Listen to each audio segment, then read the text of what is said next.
what's going on? It's Bill Burr, and it's time for the Thursday afternoon, just before Friday, Monday morning podcast, and I'm just checking in on you. Just checking to see how you're doing. Oh, my God, I've been driving my wife nuts, but making her fucking laugh. I went to the Creative Arts Emmys, and for some reason, I don't know when they're showing. I think they're showing them this weekend. I just started doing this impression of Arnold Schwarzenegger presenting. And it was like, and now, ladies and gentlemen, here are the nominees for Best Action Movie or Variety Special. And I was just doing these stupid things, and I kept naming old school performers as the winners. And I just kept getting more and more obscure. And it just became me yelling famous people from the 80s names in Arnold Schwarzenegger's voice. And I don't know why. It was so stupid and so silly. She's my favorite person in the world to make laugh. She was, I don't know.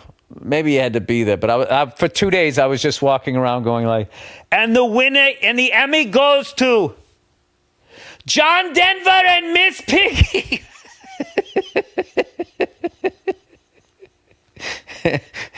Her favorite one was, and the Emmy goes to Max Headroom and Cyndi Lauper for I Am Unusual Too. I was doing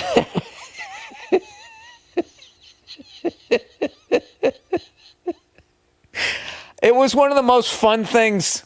It was cathartic to just be screaming these famous people's names as Arnold Schwarzenegger, and then just remembering Todd Bridges and Mary Lou Retton. Just all these people that I grew up with. Anyway, that's what I've been doing for like the last couple of days. As I mentioned, or maybe I didn't mention, I played some drums today. I've been working on my 16th notes with one hand. That James Gadsden, Jeff Porcaro thing. I took a lesson with my buddy Dave Elitch, who has a whole new drum program that he's going to be coming on the podcast, spoiler alert, to promote. Very happy for him. He gave me a lesson on that, and today some of the stuff that he was showing me started getting into the muscle memory, you know?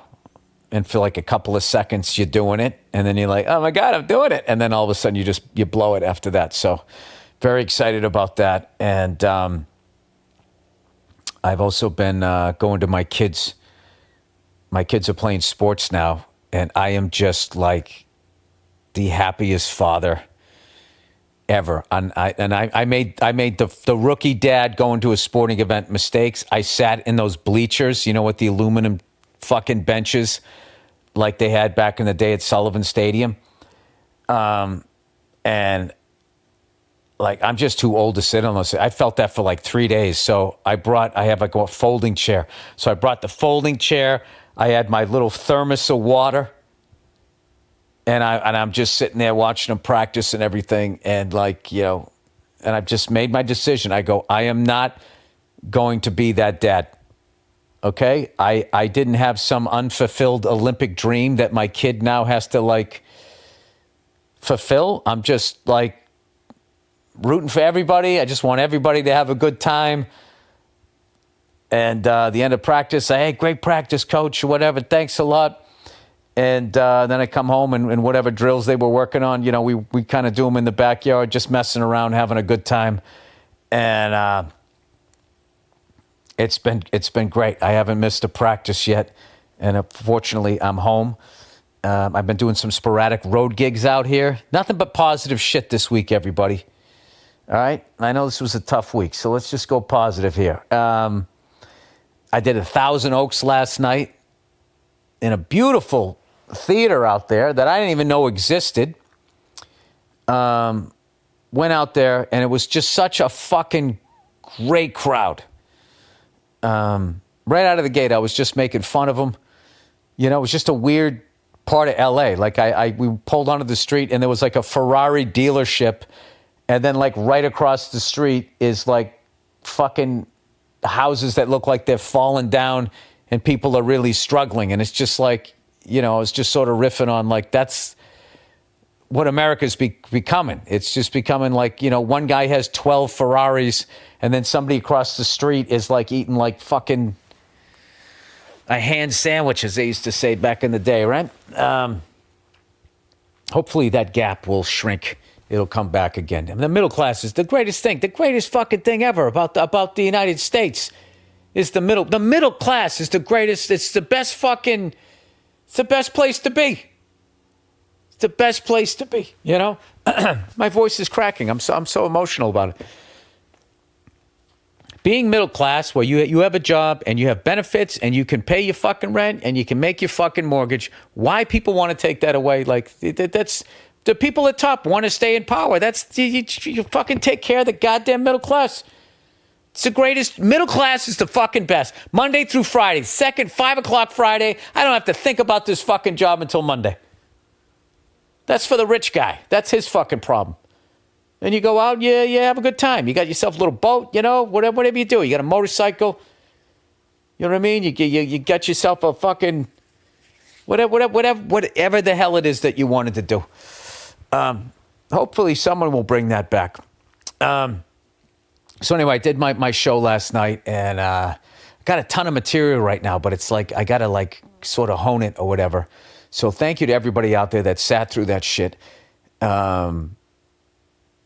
But, it was really just like, I can't explain it, man. Like the crowd was just, it was perfect. And just the jokes that I was talking about just really fit in. I think because it was sort of everybody was there and, I was making fun of the Amazon guy, actually defending him, how much I'm worried about him and his new marriage. That's sort of the angle I was taking. And the guy lives on the other side of the Santa Monica Mountains, I think, out in Malibu. So I was just thinking like, there might be somebody in this crowd that actually knows this guy,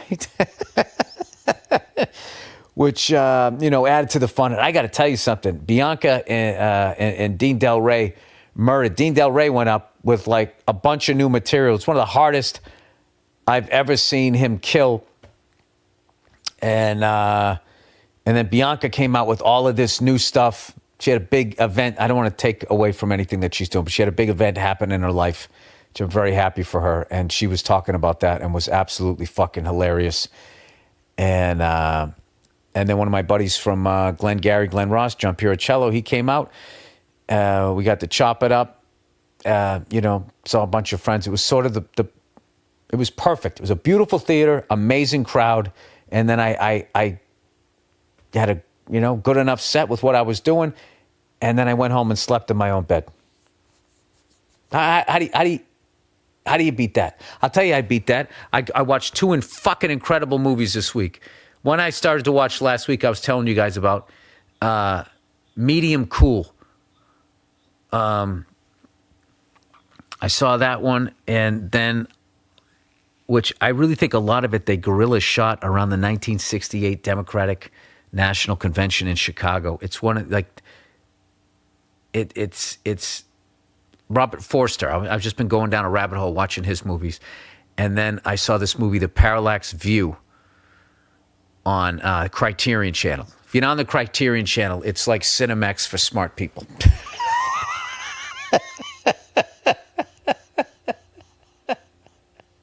There's still a lot of nudity, but it's done in a very tasteful way. The Parallax View might be my favorite Warren Beatty movie, and it's 10 years. It's like made in 73, came out in 74, so it's basically 10 years after the Kennedy assassination and the Warren Commission, and it sort of shows where a lot of people's heads were at, that like this is like these corporations are getting out of control, and they might be behind this stuff and all that super paranoid kind of thriller thing, and incredible cars and just like, and then beautiful cinematography and all that, Old Billy's becoming like a little cinephile here. I'm reading books now. I'm off social media. I finally just decided, I don't know what it was. I was just like, this shit is just, it's not good for people. I want to get along with people. I would like to bring people together. I don't want to be angry And I don't want to be under the control of nerds. And the fact that nerds have bots on social media designed to enrage their own countrymen it's just like, so what? So you can get more people on it so you can have a bigger fucking yacht? You're gonna basically be taking a bat to the knees of your own fucking country is insane to me. So I don't want to do that, man. I do not want to divide people. I don't want to get divided. We got to come together here. The most dangerous message, public message you could have is we should all come together and find common ground. That is the last thing billionaire cunts with yachts who profit off of the misery of others. They just, anytime anybody wants to bring people together, they figure out a way, I don't know, to tar and feather the person. But anyway, let's stay out of the darkness of that. I finally saw that fucking Ravens-Bills game. Jesus Christ. What a fucking goddamn game. I mean, I'm still, old school. I like to see defense, but I really like both of those teams. And then I was joking, I was joking with a buddy of mine that, people say I look like the coach and I look like the punter, and now they're both on the same team, and they're called the Bills. I have to during the football season, I got to go there, and do a gig and maybe get a picture of all three of us so people can realize that we're not all the same person. It's disturbing how much we all look like each other. Anyways, it's like the Brady Bunch of Bills. Here's the story, right? And I'm the oldest, so I'm Greg, and then Sean is Peter, and then the punter, I don't know. I got two kids under 10, man. I'm not good with the names anymore. The punter is Bobby Brady. I'm psyched for that game tonight. Commanders versus the Packers. Really like both of those franchises, and I'm psyched that the Commanders are good again. Oh my God, their fans went through it over the last 30 years. There was some dark fucking seasons over there for long periods of time. So it's great to see them back. I'm excited. I like that Bills-Jets game this week. I think is going to be a fun one. I'm an AFC guy, and I like that Chargers-Raiders game on Monday night. That should be another fun one. And I got all the fucking free time in the world to watch all of this shit. So very excited. And I've been getting unbelievable quality time in with my kids. And I'm getting along great with my wife. So what the fuck do I care? Life is good. You know what I mean? I have no complaints. It was funny. My Nia was being so nice to me last night. And it was the funniest shit ever. I just said to her, I just looked at her, I go, why are you being so nice to me?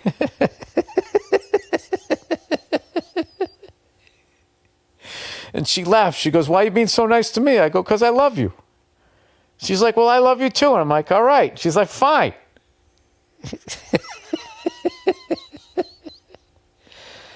Being in a relationship, I just really realized it's so fucking it's so insane because it's like you go into it and you fall head over heels in love. And in that moment, all of your sadness goes away. And then you put this unexpected expectation on the other person that you're going to feel like this with them all the time and that they're going to make you happy. And it took me forever to realize that other people literally cannot make you happy if you're bringing all of this baggage to the party. So it's like, it's almost like it's the emotional version of consumerism where it's just like, I'm going to buy that car or I'm going to, get this jacket or whatever. I'm going to get the NFL package and then I'm going to be, NFL package. I mean, it makes you pretty happy, but you know what I mean? And then you get the thing and then a week later, you know what I mean? You still got molested. So, I mean, it's just a jacket.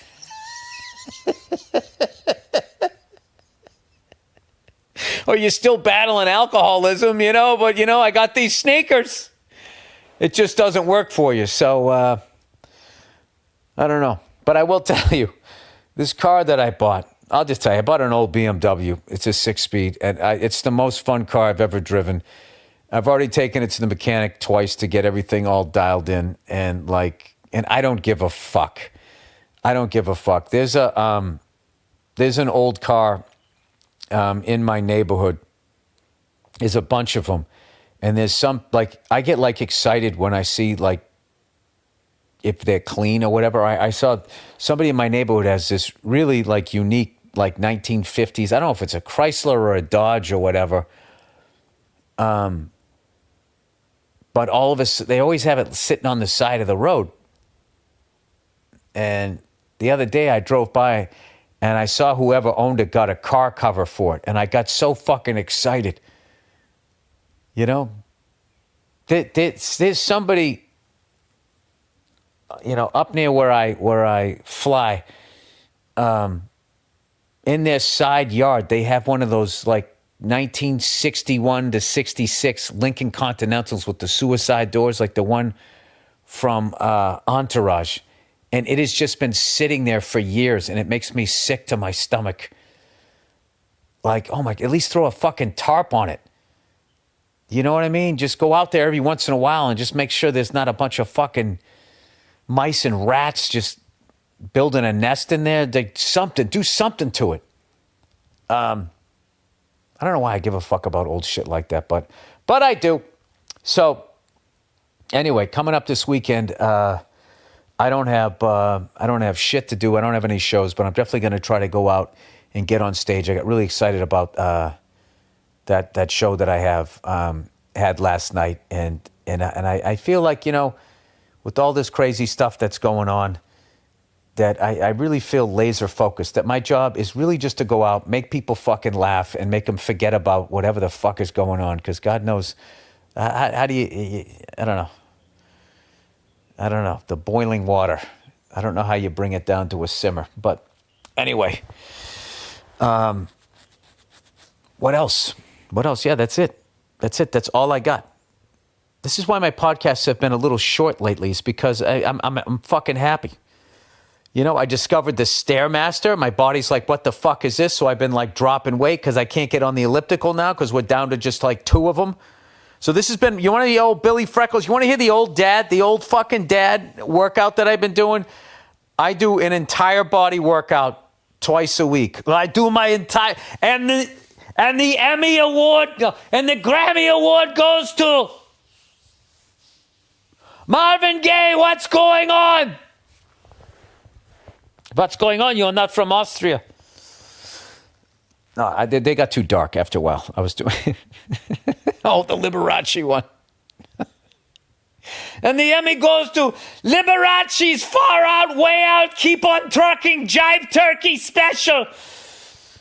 Which was an inside joke, because what they used to try to do with those old school performers was they would try to attach them to some, here comes the judge, some cool thing that the young kids were saying, but they still had this old act. There is a Liberace special. That Paul Lynde Hollywood special, he really had Kiss on it. And then there was a Liberace special where he was singing The Doors, but doing it dressed like Liberace. But then they also gave him a turtleneck, I think, and he had a medallion, a peace medallion on it. It was just fucking... you could basically, people that were running television had aged out while the dawning of the age of Aquarius, all that fucking hippie shit had come in, and they were kind of caught flat-footed and they didn't know what to do. So they were just sort of trying to pick up some of the jargon, and they were throwing it at these fucking 60-year-old entertainers. It was amazing. There was a lot of that. There's footage of Buddy Rich. He had a turtleneck on with the fucking chain on the outside with the medallion. It was just that whole thing. All of a sudden, jazz, big band swing, rock was not a fad. It had taken over. And now all of a sudden, these rock stars were way more famous. So they were trying to be I don't know, cool like they were. It was just a really, and that's also when media was really young. So they didn't know what to do. Like, how do you handle when it changes? There wasn't an AC/DC out there to show you that, no, you just keep doing what you're doing and working at a high level, and you will continue to work, and you will grow old with your crowd, and then also you'll have new people coming in. I will say something about having seen Oasis is I've been singing their songs. I can't get them out of my head. I saw them Saturday night. It's now Thursday. And I still woke up this morning. So Sally can't wait. I mean, to be at the Rose Bowl and hear 100,000 people or whatever they had there singing along like that, it was really fucking, it's really psyched that I went to that. I missed out on a lot trying to make it as a comedian with all of these bands and shit. It's kind of funny that now I'm seeing them all these years later where, like, I could have seen Oasis on their first fucking tour, but when they came to town, I was, I wasn't even working a Funny Bone. Like, where was I in my career then? I was doing, like, this guy, Roger Paul, who I'll forever be indebted to. He was one of the first guys that headlined me in the tri-state area. So I was probably, when they came through New York, on that first album, 95, 96, is that when it was? I was probably doing, he had some gig up in Vermont that I used to do. You drive, oh my God, I fucking hated that. 87 North, oh my God, I hated that highway. Because it always seemed like it was a fucking 8-hour drive. I would go all the way up there. This guy, Mike, I'm spacing on his last name, used to book me at the Lake Ontario Playhouse. I mean, Jesus Christ. I mean, the first time I did that, I took a bus up there. I mean, I can't even remember how fucking long that took. Or did I take a bus to, like, and I think I met the headliner, and then we drove up together, and then he dropped me off at the bus station on the way back. Oh my God, like, not Poughkeepsie. Ithaca or some shit. I can't even remember. Way back in the fucking day. And I used to go up that goddamn highway. One of my first goals as a fucking comedian was like, I'm going to make enough money where I can rent a car and not have to take a fucking bus. Wow, dude, that is a really. I remember the jacket I was wearing when I did that. Those are burned in my brain, those memories. But anyway, let's do the reads here for the week. What do we got here? Squarespace, just one read. Squarespace is the all-in-one website platform designed to help you stand out and succeed online. Whether you're just starting out or scaling your business, Squarespace gives you everything you need to claim your domain, showcase your offerings with a professional website, grow your brand, and get paid all in one place. Squarespace gives you everything you need to offer services and get paid all in one place. I think I just said that, but they wrote it again. From consultations to events and experiences, showcase your offerings with a customizable website designed to attract clients and grow your business. Get paid on time with professional, on-brand invoices and online payments. Plus, streamline your workflow with built-in appointment scheduling and email marketing tools. Get discovered fast with integrated Squarespace SEO tools. Every website is optimized to be indexed with meta descriptions, and auto-generated sitemap, and more, so you show up more often on search engines and bring in more of your ideal customers. Squarespace makes it easy to showcase your expertise and engage clients with video content on your website. Upload and organize your videos, create stunning video libraries, and even monetize your content by adding a paywall. Perfect for online courses, exclusive tutorials, and premium workshops. Make smarter business decisions with Squarespace's intuitive built-in analytic tools. Review website traffic, learn where to focus engagements, and track revenue from bookings, invoices, or product sales all in one place. Go to, or check out squarespace.com / your unique URL. I don't know why I don't have one. I imagine it's Burr. For a free trial, when you when you're ready to launch, use offer code Burr, B-U-R-R, to save 10% off your first purchase of a website or domain. That's squarespace.com/Burr. That's where you want to go. For your free trial, when you're ready to launch, use offer code Burr, B-U-R-R, to save 10% off your first purchase of a website or domain. All right, I got to talk about something in that Bills-Ravens game. I hope Lamar Jackson isn't going to get any sort of fine for pushing that person back in the crowd. Like, you know, there's no other place in the world where some regular person would walk up to two professional athletes, or two people, we'll just say they're not professional, two guys that fucking size in a bar, that fucking tall, and smack both of them on top of the fucking head. And I just don't buy into the thing that professional athletes, you know, are held to this standard that they're not supposed to retaliate when something like that happens. I feel like them not hitting people back, this might be nuts, in the stands is what creates more of that fucking behavior. I feel like if you want respect, you act respectful. If you smack somebody on top of the head, they smack you back on top of the head. But that's not how the world works, is it? That's not how the world works. How the world works is that people can fucking do and say whatever they want to you, and then if you hit them back, all of a sudden they get a big payday, or you get in trouble, you get arrested. I don't know. It's a fucking weird world when it comes to that shit. So, anyway, I would hope that they would go a little Dana White on that. You know, where, you know, Dana White kind of like sticks up for whatever he's doing. I like how he does that. I wish more of these mainstream sports, I can't say UFC's not mainstream. They're global at this point, right? But like, you know, at some point, you know, the NFL, okay, if somebody in the stand hits a professional athlete and they hit him back, like, I feel like the people that run the league also need to talk to the fans. You know, like, hey, don't hit our athletes. Okay, you don't want to get hit, don't hit people. Having said that, athletes, when fucking jerk-offs do this, let us handle it. We'll kick them out of the stadium. All right? But fans, just because you buy a ticket doesn't mean that you can go there and say whatever you want, throw shit, spit, and hit people. You know, fucking act like a person. Is that so goddamn hard? Well, is it? Anyway, all right, that's the podcast for this week, everybody. I'm so psyched that football season has started. I'm still watching my Red Sox. They're just closing out with the Oakland A's that are playing in Sacramento at a minor league ballpark. And I got to give a shout out to Oakland Bay Area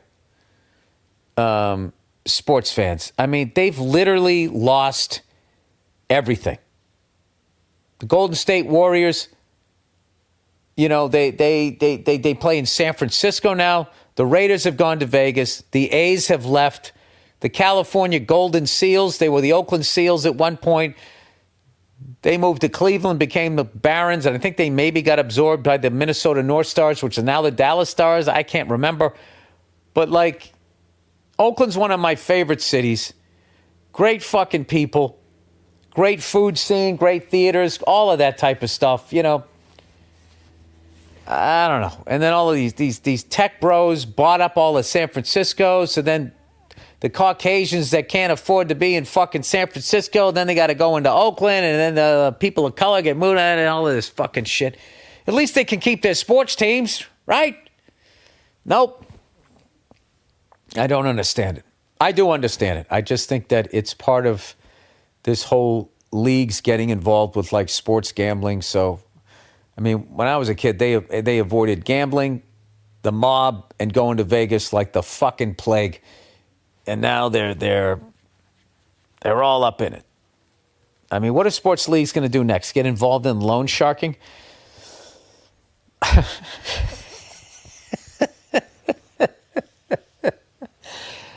I don't know. Anyway, it's a different world. I'm an old man. I don't understand it. What are you going to do? All right, that's the podcast. Have a great weekend, you cunts. You know, I don't know what to tell you with, you know, with everything that's going on. Just try to be a good fucking person. That's all I can say. All right? Treat each other with respect. All right, that's the podcast, and enjoy the what am I trying to say? The bonus episode of Thursday afternoon, just before Friday, Monday morning podcast, picked from a Thursday in the past by the great Andrew Themelis. All right, I'll see you.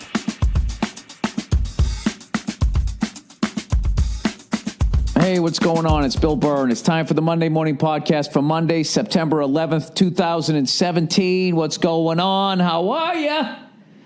How's it going? More hurricanes, and this is the 17th anniversary of the attacks on the World Trade Center, the Pentagon, and then the one that went down in Pennsylvania. You know, I mean, Jesus Christ, what is going on this week? It's just all gloom and friggin' doom. You know, I was sitting there watching the news with Nia, right? And they're showing highlights of this, was it Hurricane Irsay? Is what it is? Jim Irsay was coming into fucking Miami, right? And there's some fucking, white dude out there, of course, being like, well, it's not coming down real hard. And they show like 5 white people out there. And Nia literally said to me, she goes, what is wrong with white people? I had to laugh. I was like, for the most part, we grew up in cul-de-sacs. There's no excitement. There's no drive-bys. There's no, cops beating you up for no reason, generally speaking. It's kind of, hey, knock it off over there. Straighten up. I know your father. It's kind of like that. So I guess, hurricane comes around. You need a story. Shit, you need a story. I have no idea why. I came up with a hacky 80s joke, though, about fucking the hurricanes. It's why don't they have all the people stand where the reporters are? Because the reporters never die. They're always standing in the fucking middle of the shit. I don't know how these news agencies know exactly where to fucking stand, but somehow they stand just enough in the shit. I don't buy it. I'm sure. Has one of them died yet? How the fuck, Jesus, Bill, spit it out. Sorry, I flew today. I'm already dumb, but once I fly, it just, breathing that fucking pressurized air up there. It's fucking inevitable. If you stand out inside in a fucking hurricane, something's going to fall on top of you. It's bad enough. Like, I love when they sit there and they tell these people, you need to evacuate. You got to get out of there. And it's like, and go where? To my summer home? Don't you remember the fucking banks left half this country upside down in their fucking house? It's fucking unreal. I don't understand, where these people are supposed to go. Where do they go? Everybody just goes north and sits in a fucking Waffle House for 3-4 days? All the hotels get bought up. If you don't have money, what are you supposed to do?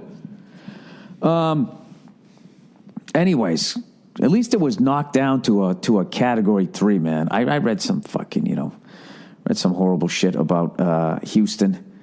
That's still going on. Now there's all mold and there's all, you don't need to listen to this. You see it all fucking day. This is all just gloom and doom, all fucking misery here. So, why don't I go to something positive? I actually, friend of the podcast, one of the great drummers of all time, Steven Adler, he sent me this thing. He's got they're doing something for Ronnie James Dio, on October 6th at 6:30 p.m. Bowl for Ronnie, celebrity, Christ, my eyes are going. Celebrity bowling tournament. All right. Oh, fuck. I'm not going to be able to read this. I can't. Okay, here we go. Oh, gotta love that you can enlarge it. Wish I could do this to the world, man. I have to get glasses. Why won't I just give in to the fact that I need glasses? All right, October 6th, 2017, 6:30 p.m., celebrity bowling tournament. Bowl for Ronnie. Oh, for God's sake, Stephen, where's it going to be at? Oh, at Pins Bowling Center, 12655 Ventura Boulevard, Studio City, California, 91604. Go down there. It's for a great cause. And, have yourself a white Russian, and tell Donnie to shut the fuck up, okay? And I'll be down there for a great cause. All righty? There you go. I'll put up a link. I'm going to post the whole flyer on the Monday morning thingamajig. There's another guy, got the TV on there, and I'm on my Twitter account. There's a guy standing out there. Jesus Christ. Standing out there in the fucking rain. Like the video, Al Roker's out there. How many hurricanes has that poor bastard stood out in? Now it's going up to Tampa. Then it looks like it's going to go right over the Florida Gators football stadium. And somehow die around fucking Macon, Georgia. Is that what they're saying? Is that the trajectory? I don't know what. Anyways. So I was in Mississippi. Flew into fucking Mississippi on Thursday night, and I missed the entire New England Patriots game. And from what I've heard, as a Patriots fan, it was probably better to just land and find out that they got the shit kicked out of them. Really just kind of in the fourth quarter, though. I mean, it was kind of a shootout with no fucking defense as far as I could tell. The Chiefs are all excited doing fucking cartwheels because they let up fucking 27 points. I don't know what they're so fucking excited about, but I will tell you as a Patriots fan, I'm pretty fucking happy. I'm going to tell you why. Because I don't, like, the fucking worst thing ever is when before you even start the season, those fucking hacks on the sports shows go, you know, they talk about your team like, can they go undefeated? Right? They start doing that shit. So before the fucking season already starts, you already got that fucking monkey on your back. Every fucking fat douche who never got picked in gym class coming in with his fucking loafers and his sweaters, waddling into your locker room, just trying to rip the team apart and just adding just distraction. So right out of the gate, we fucking lose. All of that is gone. And then immediately they go, wait a minute. Remember when you were saying Tom Brady after his last game was the greatest without a doubt of all time? Now we're the exact same people one fucking game later saying he's too old. So I'm loving that. I'm loving all of that. I would actually love if we lost next week too, but then they would have all this, what's the time to hit the panic button? You'd have to deal with that. So I'm hoping, they win the next 3-4, they lose another one, 4-2, then they're 5. Just nobody's paying attention. No, they treat us like the Indianapolis Colts. Remember when they were 13-0 and nobody said shit for whatever fucking reason? Which is really a reoccurring thing with the Indianapolis Colts, no matter what they do. Hearing aids in the fucking helmets, fucking pumping crowd noise in, tanking the final third of a season to get Andrew Luck, stealing the Patriots offense, fucking being on the rules committee, changing the rules of passing, and on fucking on, right? Going 13-0, nobody's saying shit. They're just a bunch of country boys out there. We won't pay attention to them. I love it. I love that we, I hate our fucking defense, but I haven't liked our defense since we won our first 3. I think ever since then, we've always been like, we're going to score, what are you going to score, 35? We're going to score 38. I just kind of feel like we've been like that for too long. And occasionally we've brought in a shutdown corner like a Revis, that Talib, whatever the fuck his name was, who was here for like a year or 2. He was fucking great. But then all of a sudden they're like, yeah, okay, now I want to get paid. They're like, yeah, nah. So, anyways, yeah, so I watched a little bit of the highlights. I mean, when you give up an 85-yard touchdown and your corner, like, fucking lets the guy go by him because he thinks he's got help over the top and the guy just isn't there. I mean, I really don't think that's the Chiefs kicking our ass as much as that's just horrible defense. You know what I mean? I would say, though, that guy running for like 6,000 yards against us is definitely a concern. But, what are we supposed to win it every fucking year? I'm all right with it. I love it. So there we go. So now what? We go 11-5. They'll fix it, but I don't know. You know what we do. We always fucking have guys, and then they make the Pro Bowl, and then they ask for more money, then we let them go, and then we got to build it back up again. So we'll see. It is definitely towards the end of Tom Brady's career. I don't know how it could have gone any fucking better. What are you going to do? I mean, you know why so many people flipped out about that, aside from the fact that they hate the Patriots? That's how most people live their lives. They take one loss and they just pack it in. Oh, no, we're never going to do it. And I'm including a lot of Patriots fans. But you can never listen to those sports shows because even like the people who call in, they always use words like concerned. I'll tell you right now, I'm really concerned about our pass defense on third downs. Are you? What are you concerned about? As if you're a part of the coaching staff And if it doesn't work, you're going to get fired. You're going to have to put your house up for sale and relocate your kids once again. What exactly are you concerned about? But congratulations to the Chiefs. I've always liked the Chiefs. I used to always watch those Super Bowl highlights and that one with Hank Stram. 64 toss power trap. It was always like one of the great ones. He's just sitting there laughing his fucking balls off. And everybody loved that back then. But now, if they had that audio, he'd have to issue an apology to the Minnesota Vikings and Bud Grant and the family and all that bullshit. But, so anyways, I was flying back from Alabama. And so the only football games I was able to catch, I watched the Green Bay-Seattle game, which I know Seattle fans hate because they definitely seemed like they were getting the short end of the stick, certainly on that phantom punch ejection, which I didn't see. I just saw the replay of it. Of course, it happened on a fucking pick six. Always fun to watch Pete Carroll blow a fucking gasket. But that guy is a great coach, and that's a great defense. You know what I mean? The fucking Legion of Doom, Legion of Boom, sorry. Boom, right in your ass with the steroids. Fuck all you guys. If you're going to bring up every fucking goddamn time, Jesus Christ, we bend a card in fucking New England, I'm fucking trashing everybody. I'm doing research on all your fucking teams, and I'm going to do what you guys do. Every fucking time you give me shit about I'm fucking fine. I'm going to fucking look in the corners of your franchise. Jesus Christ, like 30% of that fucking team defense tested positive for fucking steroids, and they're still just talking about how great they are. Unbelievable. Oh, that's another Colts one. The guy who caught the fucking allegedly deflated ball, which was never fucking proven. It's never fucking proven, yet Tom still got fucking suspended. Everybody's basically paying the price for the under-suspension of Ray Rice, I think, when they go into Roger Goodell. How psyched was he that the Patriots lost after those Barstool guys had that hilarious T-shirt of him just like a fucking clown? Is there anything better than just calling, say he's a fucking clown? All your accomplishments just go right out the window. That fucking guy, Roger Goodell, makes $30 million a year. $30 million a year. If you can catch him walking to his car and you go, hey, dude, you're a fucking clown. I'm telling you. As much as he has $30 million, probably 16 after taxes, it bugs him. He's going to be thinking about it when he's drinking his little Dunkies coffee in the morning.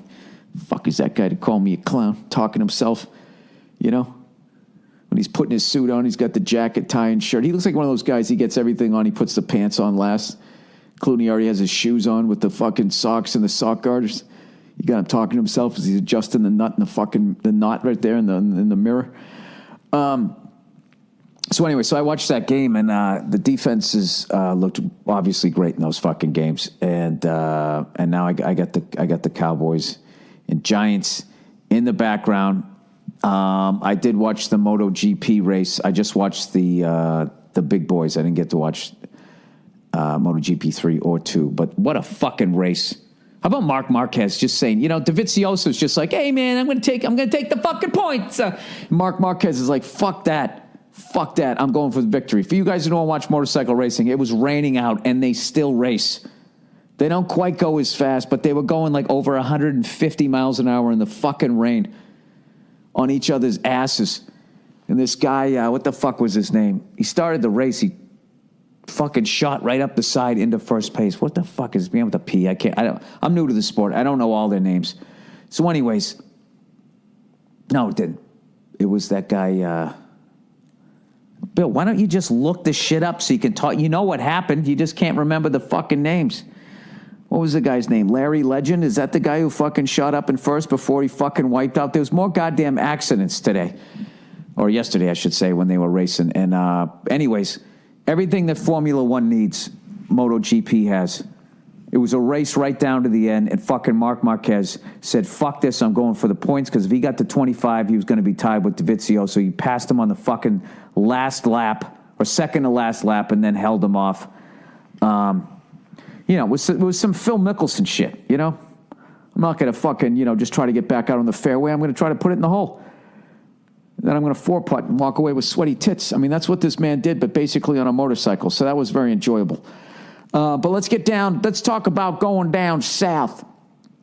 Now that the Patriots season is evidently over and Tom Brady is over the hill. The Atlanta Falcons won today, and the New England Patriots lost. The exact opposite thing that happened the last time. So there you go. I don't know what that means. I'm sure Atlanta Falcon fans, if they could switch, the results with the Patriots, I think they would, but evidently the fucking football sky is falling. You know what I fucking hate about fantasy football? That is literally taken over like, they used to have like in the sports pages, they would have like the leaders. It was really easy to find the leaders. You could collect football cards and shit. I used to know so much more about the game. I don't know anybody's fucking name anymore. Anytime you go to any sort of website where they have like fantasy, when you want to look at stats, it's all this fantasy football shit. Get this guy on your team, Peyton Manning's fucking advertising that stuff. I don't know. Should I just give in? I don't want to do that shit. I don't want to have somebody on a team. Actually, I don't really hate any other team in the NFL. Do I hate any other team? I hate Jim Irsay. That's it. That's the only person I don't like. There's certain people that act like fucking idiots in the league that I don't particularly care for, but then I don't hate the team. Here's another classic. The Cowboys are probably going to beat the Giants because this is what the Cowboys and Giants do. The Cowboys win in the beginning part of the year, and then the Giants always fucking lose, and then in the end they come back around. And they do the same thing down in New York. So time to move on from Eli. He only steps up in every fucking big moment in January his entire career. I think it's time to get rid of him because he fucked up in September. I'm going to look this shit up. Did that Ezekiel Elliott guy play? Seems to me, what's weird is they threw out his case in the real world. But it's like, in the NFL, you need less burden of proof. Elliott, Cowboys, is that his fucking name?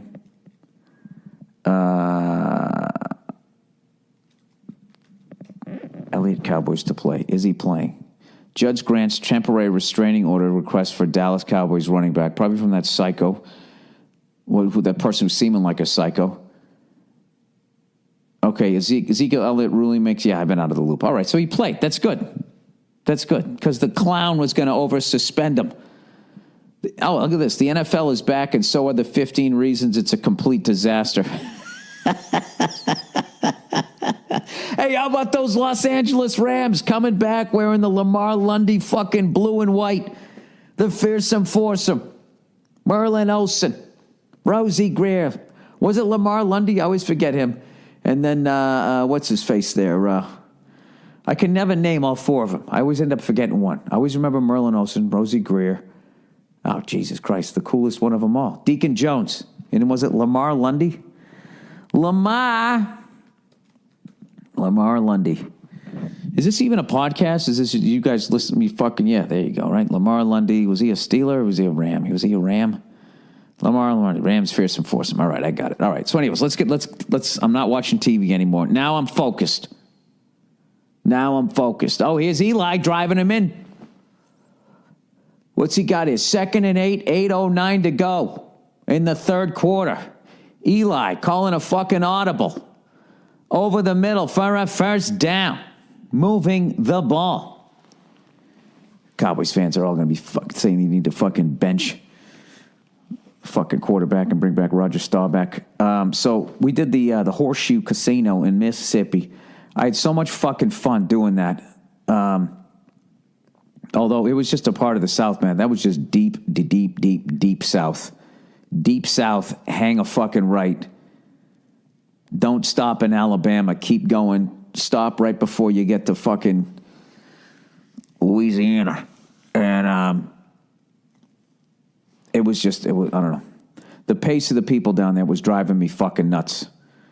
I ordered room service twice. I kept ordering water, and they just wouldn't bring it up to me. So the second time I said, is there a glass of water? And she's like, wasn't on the tray. And I'm like, and that's what's on the tray. It just fucking walks out. There's no, I'm sorry.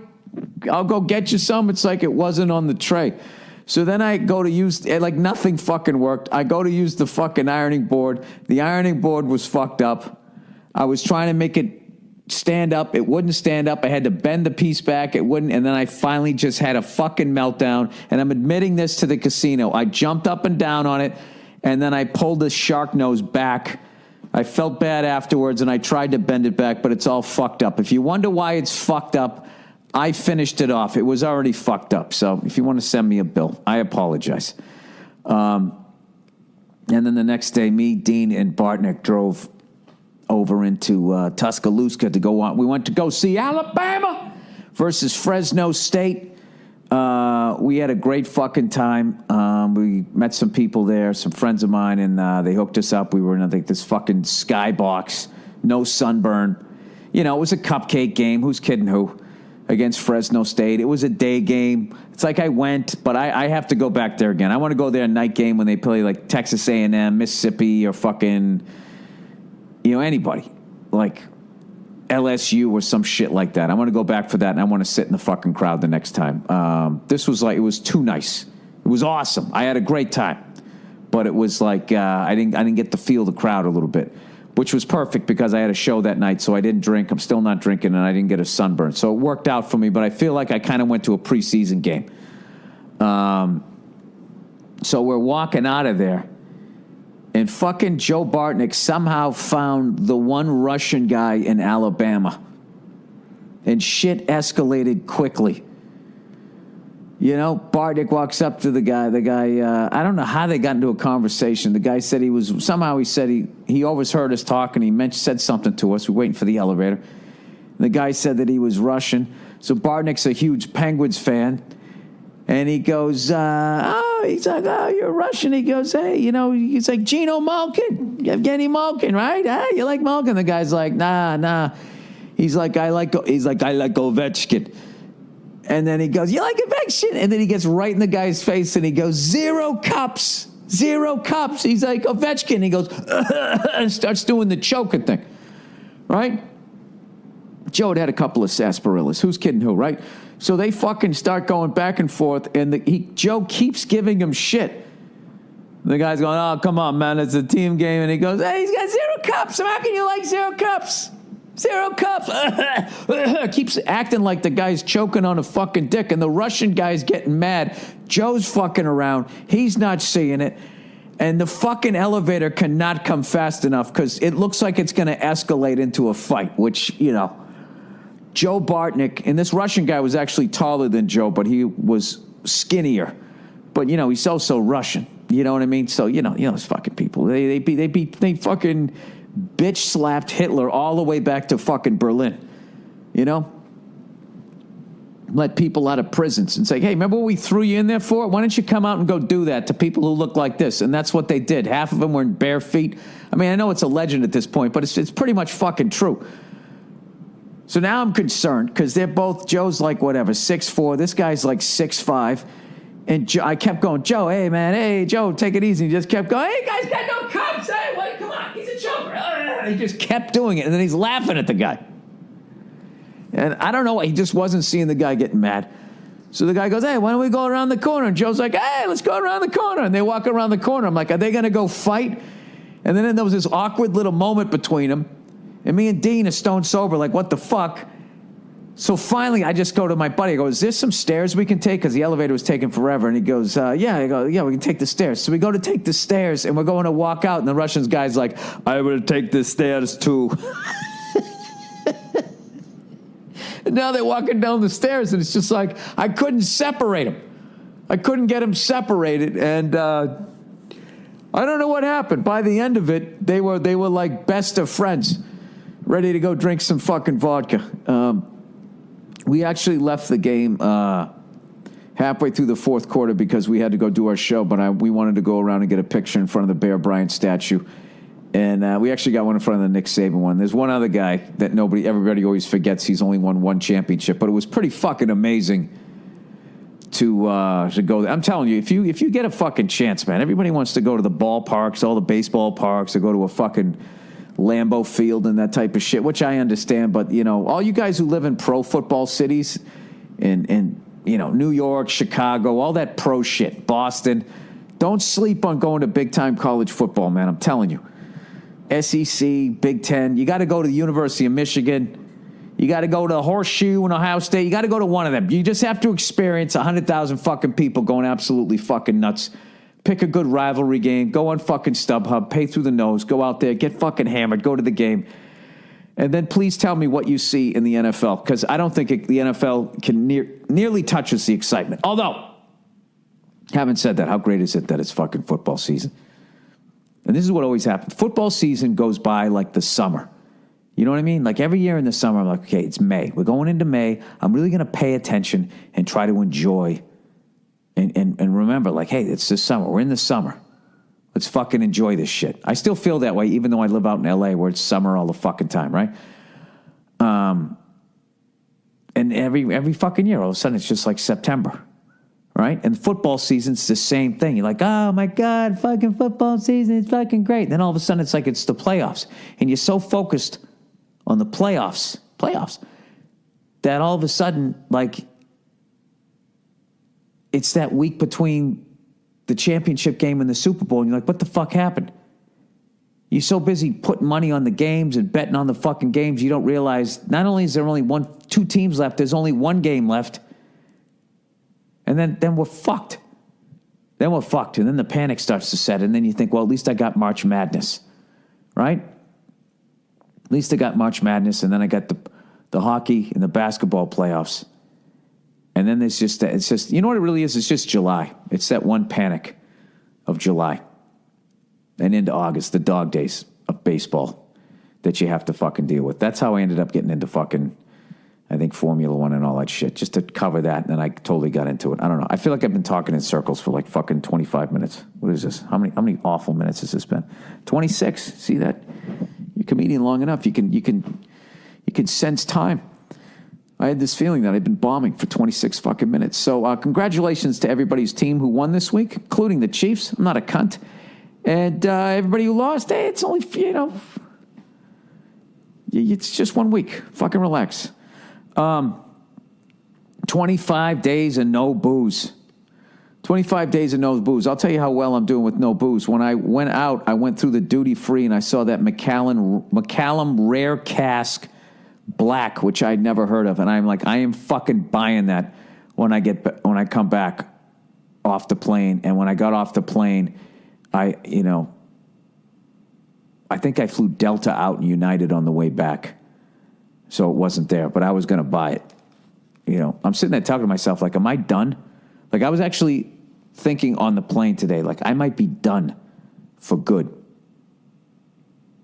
And then I came home and I ordered these whiskey glasses. And I'm like, well, that's not a good sign. Like, if you just say I'm done with heroin and then you go to Amazon or you go to like syringe.net, and you just order a bunch of fucking drug paraphernalia. I guess as long as you don't buy the drugs, right? Hey, officer, I collect crack pipes, okay? Can I have my license back, please? You're not going to find any residue in there. So anyway, I was actually thinking on the plane, I'm like, what if I just, next year I turn 50, right? And I'm just done with the booze. And then I just become like this yoga Pilates guy. I just go Sting, right? Gordon Sumner. I become that fucking guy. I look good for my age. If I actually fucking did that through my 50s, I would look fucking unbelievable at 60. For a 60-year-old. And you figure by then,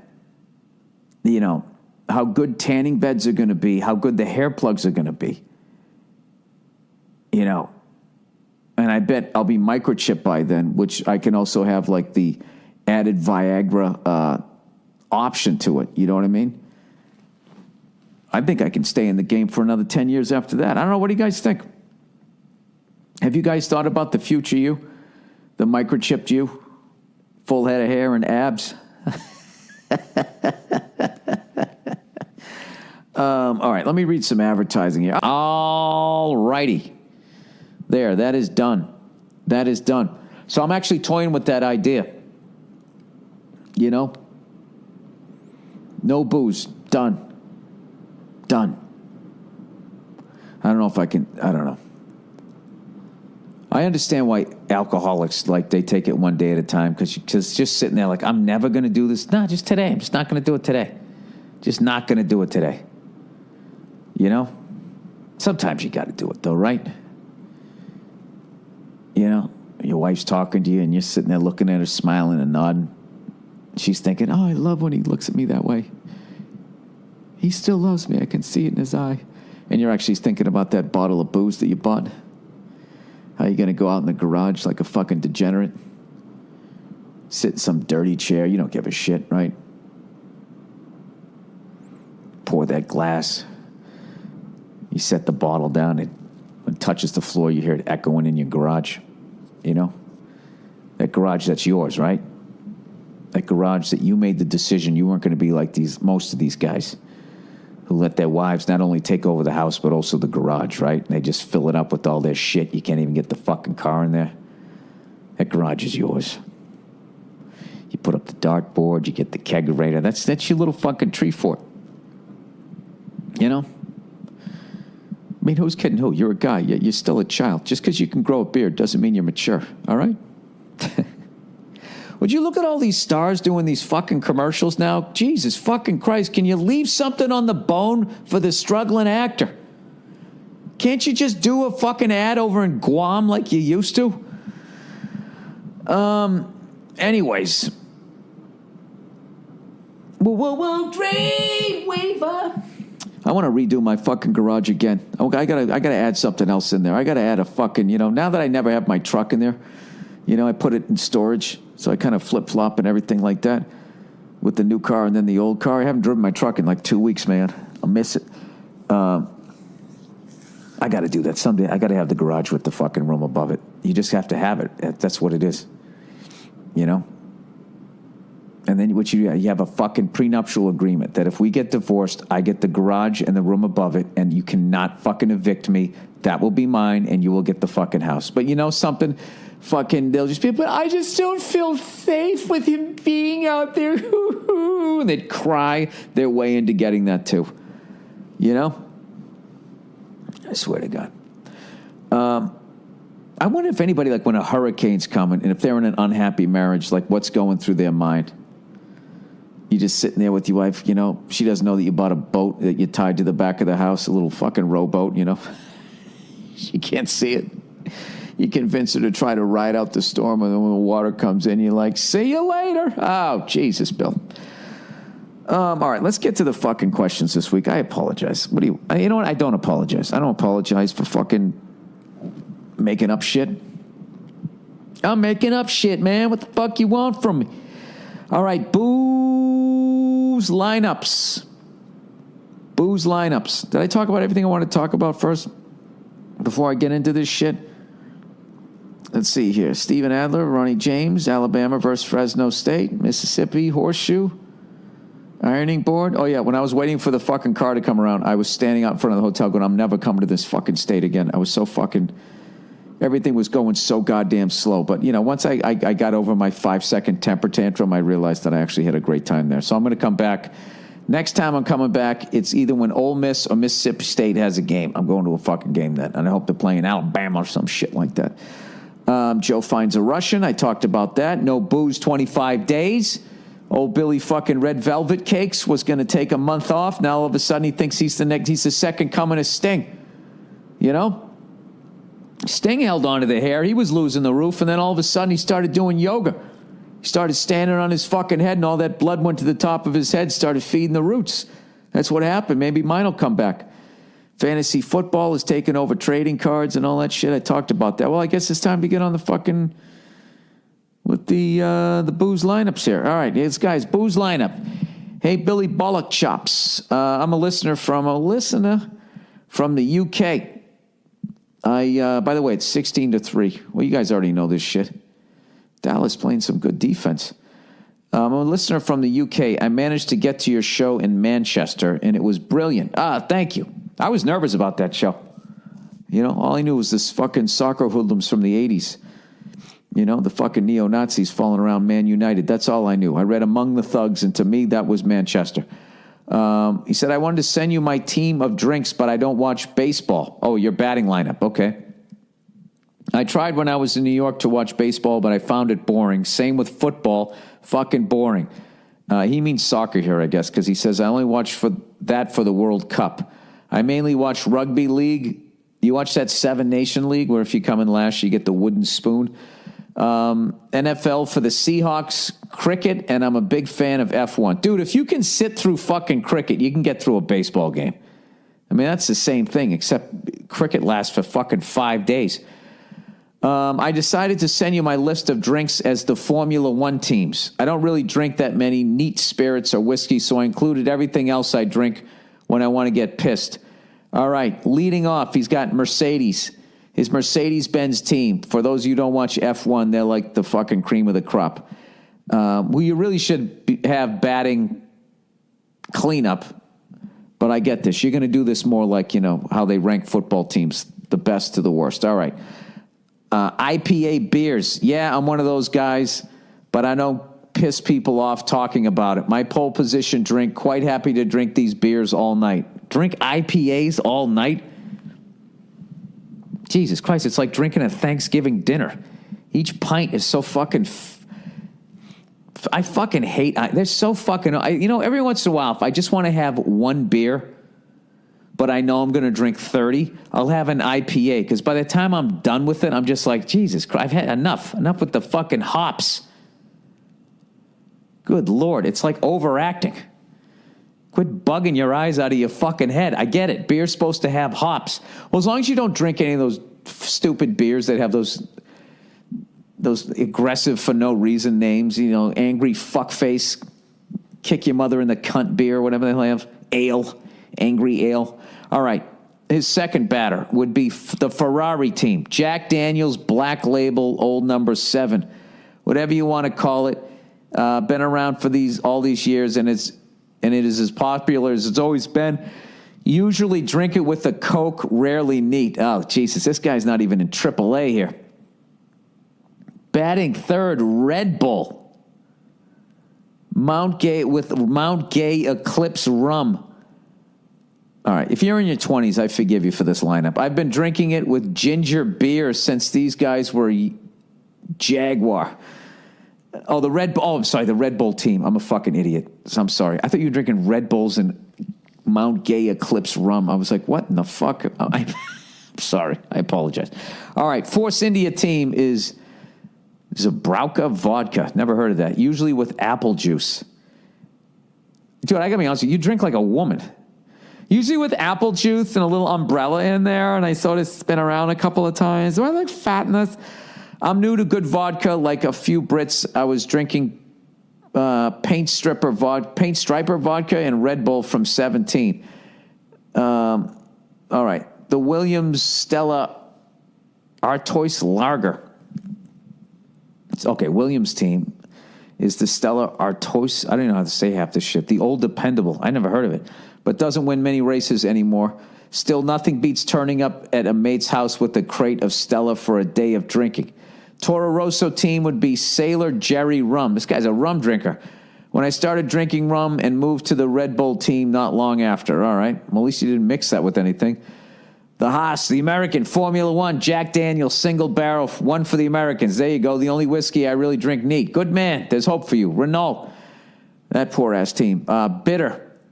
The classic British drink, which is not served warm. It's served at cellar temperature. I don't even know what bitter is. McLaren, Jägermeister. Not as good as it used to be, but I have some great nights drinking this stuff. How the fuck anybody drinks more than one of those is beyond me. The Sauber team, I don't even know who that is. Bringing up the rear, it's cider. Not even close to a go-to drink, but I'm glad it's there. I fucking hate cider. Love the podcast. Efforts for family and all the specials. Come back to the UK soon. Thanks and go fuck yourself. I'll definitely be back there. Thank you for your booze lineup. There was actually a couple interesting things in there. That Zabrowka vodka. I never heard of that. But, I'm going to do yoga and Pilates for the rest of my life. I'm going to age like Sting. Granted, he started doing that shit in his 30s. All right, number 2. All right. Question number 2, or whatever the fuck I'm doing this week. A rhinestone ball bag. Billy, love the podcast and love when you rip into the morons simply for being morons. Keep it up. That's why I trash myself so much. I wanted to throw down a booze lineup, but for hockey. All right, here we go. We're going for more booze lineup. I feel like this is getting old, people. I'm going to read this last one. That's going to be it for the booze lineups. And every once in a while, we'll do it. We need some more overrated, underrateds. Center.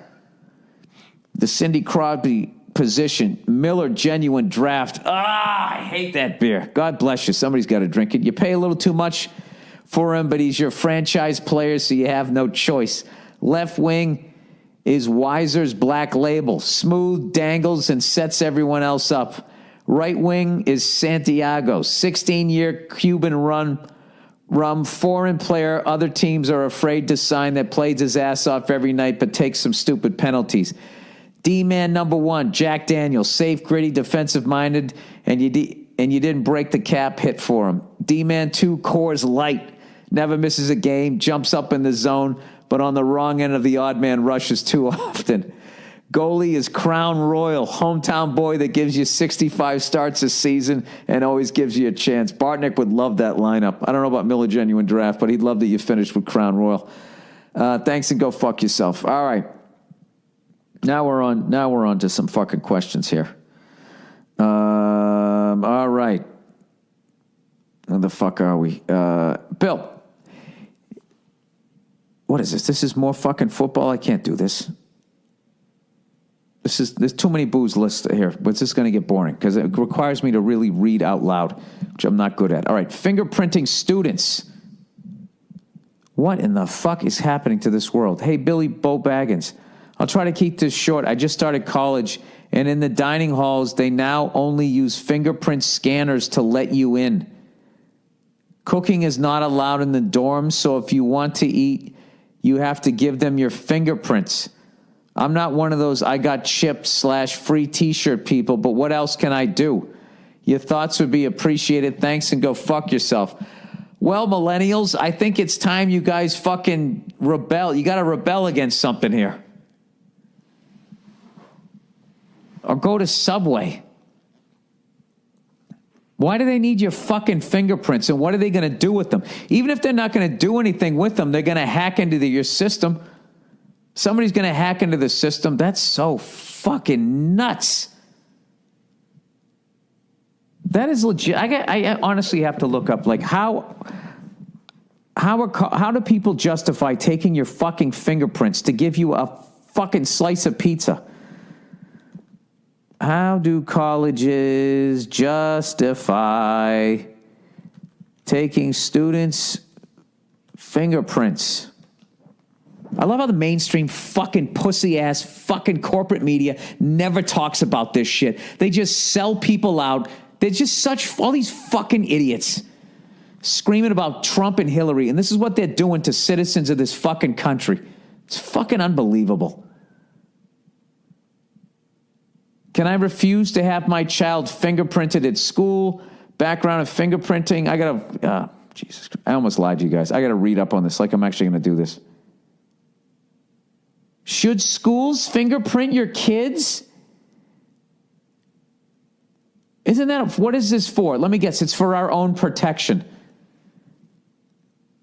All they do is make gift bags for people that know how to go on the internet and steal shit.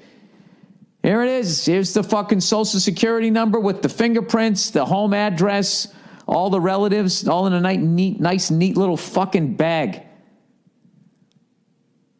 I can't fucking believe that these fucking jerk-offs. These fucking jerk-offs. Anybody watches Fox and CNN is a fucking jerk-off. When was the last time they held the feet of the fucking cunts that are doing all of this shit in the fire? When the fuck have they ever done that? Have they ever really gone off pharmaceutical companies for starting a heroin epidemic? Have they ever really gone after Monsanto for fucking with the food supply? Have they ever really gone after bankers for what the fuck they were allowed to get away with 10 fucking years ago? Jesus fucking Christ. You do one off-colored fucking joke, they cover that more than these fucking insurance companies are probably going to fuck everybody over. Now I'm upset. You know what I would do, sir? I would fucking somehow go out of my own pocket and I would fucking eat down the street for fucking cheap. The best I could. That's why you can still bring snacks. You can't cook. You can still have a fridge, right? I'd eat a bowl of fucking cereal. I would eat a fucking bowl of cereal 3 times a fucking day before I'd give those fucking cunts your goddamn fingerprints. First of all, all you're going to do is come out of college. You're going to be all these student loans. And what sort of job is he going to be there? You got to give him your fingerprints too? Fuck these people. Fuck them. You know, I don't know. You're not even allowed to fucking protest anymore. You'd have to go to a certain section. You'd have to get a fucking permit to protest. Dude, I guarantee you, the reason why they're taking your fingerprints is an added revenue stream, and they're going to fucking sell them to somebody else. All of those fucking people that take your fucking information, we're not getting it's safe and secure. It isn't safe and secure. What they've done now is they've made it a lot easier for these people that go in and steal shit. Rather than having to break into you personally, they just break into a company and they get like a couple thousand people a whack. And then what kills me is after these cunts take your information, their system gets hacked into, and can you sue them for putting your shit up there? It's fucking unreal. Anyways, I just recently had, a TV network that I work for sent me a fucking letter. Should go in there and go read it and say, unfortunately, someone broke into our system and a lot of personal information might have been exposed. So all they're required to do after, it's like, why did you keep all that information? We need to go back to paper and file cabinets, people. I'm telling you, make these fucking pieces of shit, put on little cat burglar outfits, have the flashlight in their mouth as they try to pick the lock to go in. Sorry, I really just lost my shit there, but I feel even though I didn't have all the information I needed to make a logical argument, I feel like I am right. I'm sniffing around something there. All right, Alcoholics Anonymous. Hey, Bill. I was in AA for roughly 2 years. If you're thinking about attending, I would suggest you visit a library and get the AA Big Book. Sometimes they have a copy available. I would read it. Okay, now you just asked me to do two things that are really difficult for me. One, going to a library, and two, finding a book, and then actually three, reading it. What else you want me to do? Dunk a basketball? You're really getting outside the realm of what I do here. Then I would also read the Orange Papers, an online website which attempts to debunk the AA philosophy. Attend a few meetings and get a feel for it. But honestly, I don't think you're an alcoholic from listening to your podcast. I just think you're a pisshead. You can put a cork in the bottle. I hear you sometimes beating yourself up when you've had 3 large pours. Oh, Jesus, relax. That's not alcoholism. I love this guy. Sure, you're probably not a good drinker, but it's all on a spectrum. And you seem to be doing fine. When you start drinking cleaning gel mixed with fruit juice because it has alcohol in it, then we can talk. I've heard it all in AA, and you don't qualify for the club, in my humble opinion. Take it easy, you bald fuck. All right, well, thank you for the kind words, sir. No, but it's not good for you. I can tell you it's not. The level that I was drinking was not good for you. But I also don't think AA is bad. If it works for you, then I think it's good. If it doesn't work for you, I don't think you then have to go out and debunk it. What kind of a cunt does that? Like, Alcoholic Anonymous has helped so many fucking people. Let me look at the Orange Papers. Who the fuck's the asshole who just said, everybody just always has to rain on somebody's parade. Orange Papers here. I just realized somebody might be fucking riding out this hurricane down in Florida listening to this podcast. If you still have power, if you got a generator.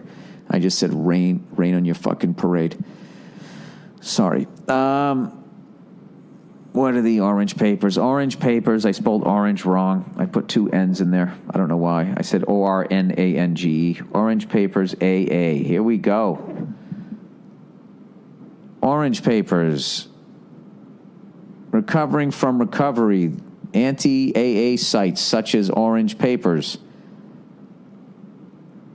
All right, now this is just going to be another website that just hijacked the whole fucking thing, so I can't get to it. Where are the original? Orange Papers, original. Original, please. Please, can I get the original? I can't find it. I cannot fucking find it. What the fuck? Come on, man. All right, I just clicked on this page and I see a picture of a monkey. Leaving AA, staying sober. All right, here we go. For the suffering alcoholic and those unhappy in AA. All right, let's see what they bitch about here. For the suffering alcoholic and those unhappy in AA, Alcoholics Anonymous has over 2 million participants globally. That's it? It is a friendly and welcoming organization with many caring, helpful members. AA offers companionship, blah, blah, blah, blah, blah. If you think you have a drinking problem and haven't tried AA, stop reading this essay and go to a meeting. However, a growing number of options are slowly becoming... I don't want to fucking read all of this shit. All right, I'll take your word for it, evidently. Look at Eli stepping up in the pocket. What's the score here?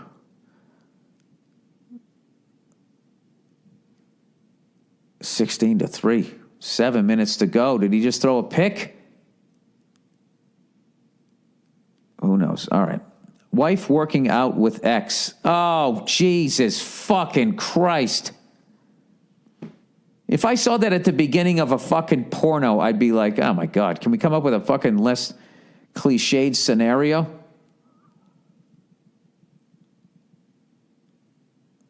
Okay. Hey there, Billy Red Sack. Love your podcast. Love F is for Family. Can't wait for season 3. I wanted your advice on something. Here's the story.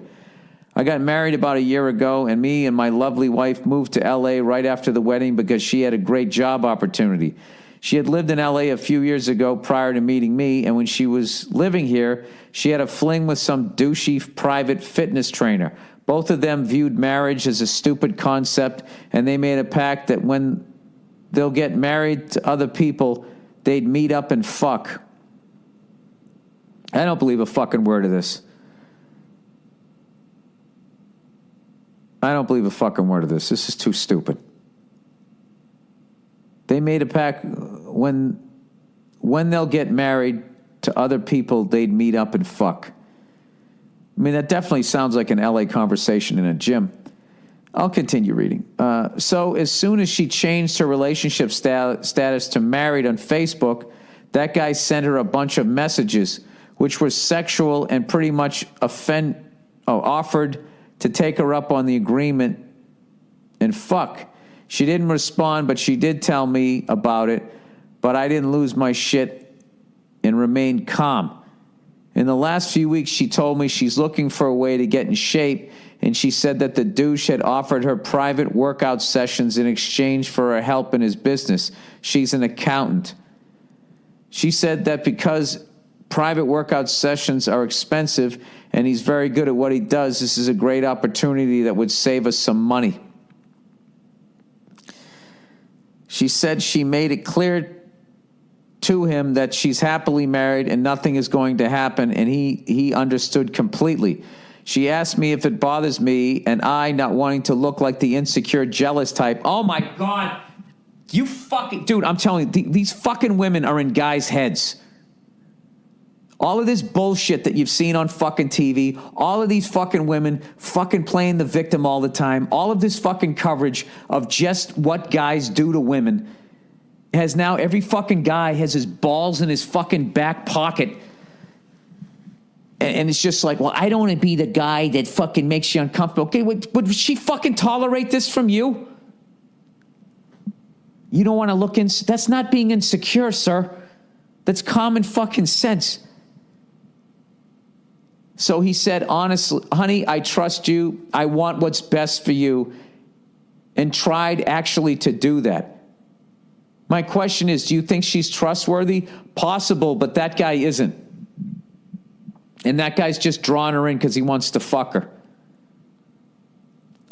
She does have a history of cheating on her exes, but so do I. We've both been happily married and our sex life is great, but still the doubt and insecurity about this issue exists. Love to hear your take on this. Can't wait for the new hour special. Thanks, and go fuck yourself. Buddy, yeah, no. No fucking way. No fucking way. Work some extra hours. You know, I would actually be willing to believe that she's going over there thinking she's not going to do anything, but that guy's going to seduce her. That's what's going to happen. They already banged. They're already, physically the boundaries are not going to be there. And I'm telling you, that's not a good situation. And you're not insecure at all. And so what if you are? That's a legitimate feeling. That whole fucking thing. That's like those stupid fucking T-shirts. I saw this some woman was wearing this fucking T-shirt. I told you about that when I was back in the summertime. It said something like, a real man is excited by a strong woman. A boy is like, whatever, intimidated or something like that. It's just some, I want to be considered a strong man. I want a cookie. I was reading that Rolling Stone where they had the actress that was played Wonder Woman. And I was all excited to read the article. And the first quote that they had, they said, "Are you a feminist?" She goes, "Yes, I'm a feminist. Everyone should be a feminist, because if you're not a feminist, then you're a sexist, right?" And I bursted out laughing, thinking well, it all depends on what your definition is. Yeah, that's what's funny about these Hollywood people out here. I swear to God, they sound just like the Fox News right people. They're the exact, there is zero tolerance. You think the way I do. If you do not, then you are this.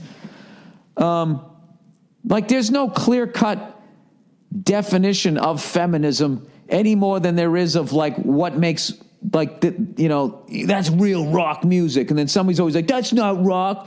This is rock. That's bullshit. It's the same thing with feminine. If everyone was a feminist the way my wife is, which, in all fairness, this actress that played Wonder Woman could be, I don't fucking know, but just to say, that is just such a, granted, it's a fucking interview.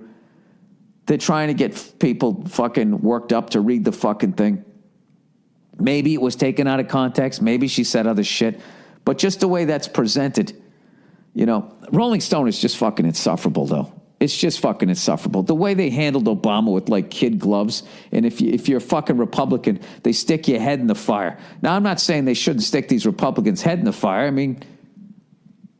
They're the fucking, they're bought and paid for at that level, right? Am I nuts? And I also thought Obama was too, judging by the $69 million worth of tour dates he has coming up, giving speeches to all these fucking rich people. Guy just bought a $10 million fucking house.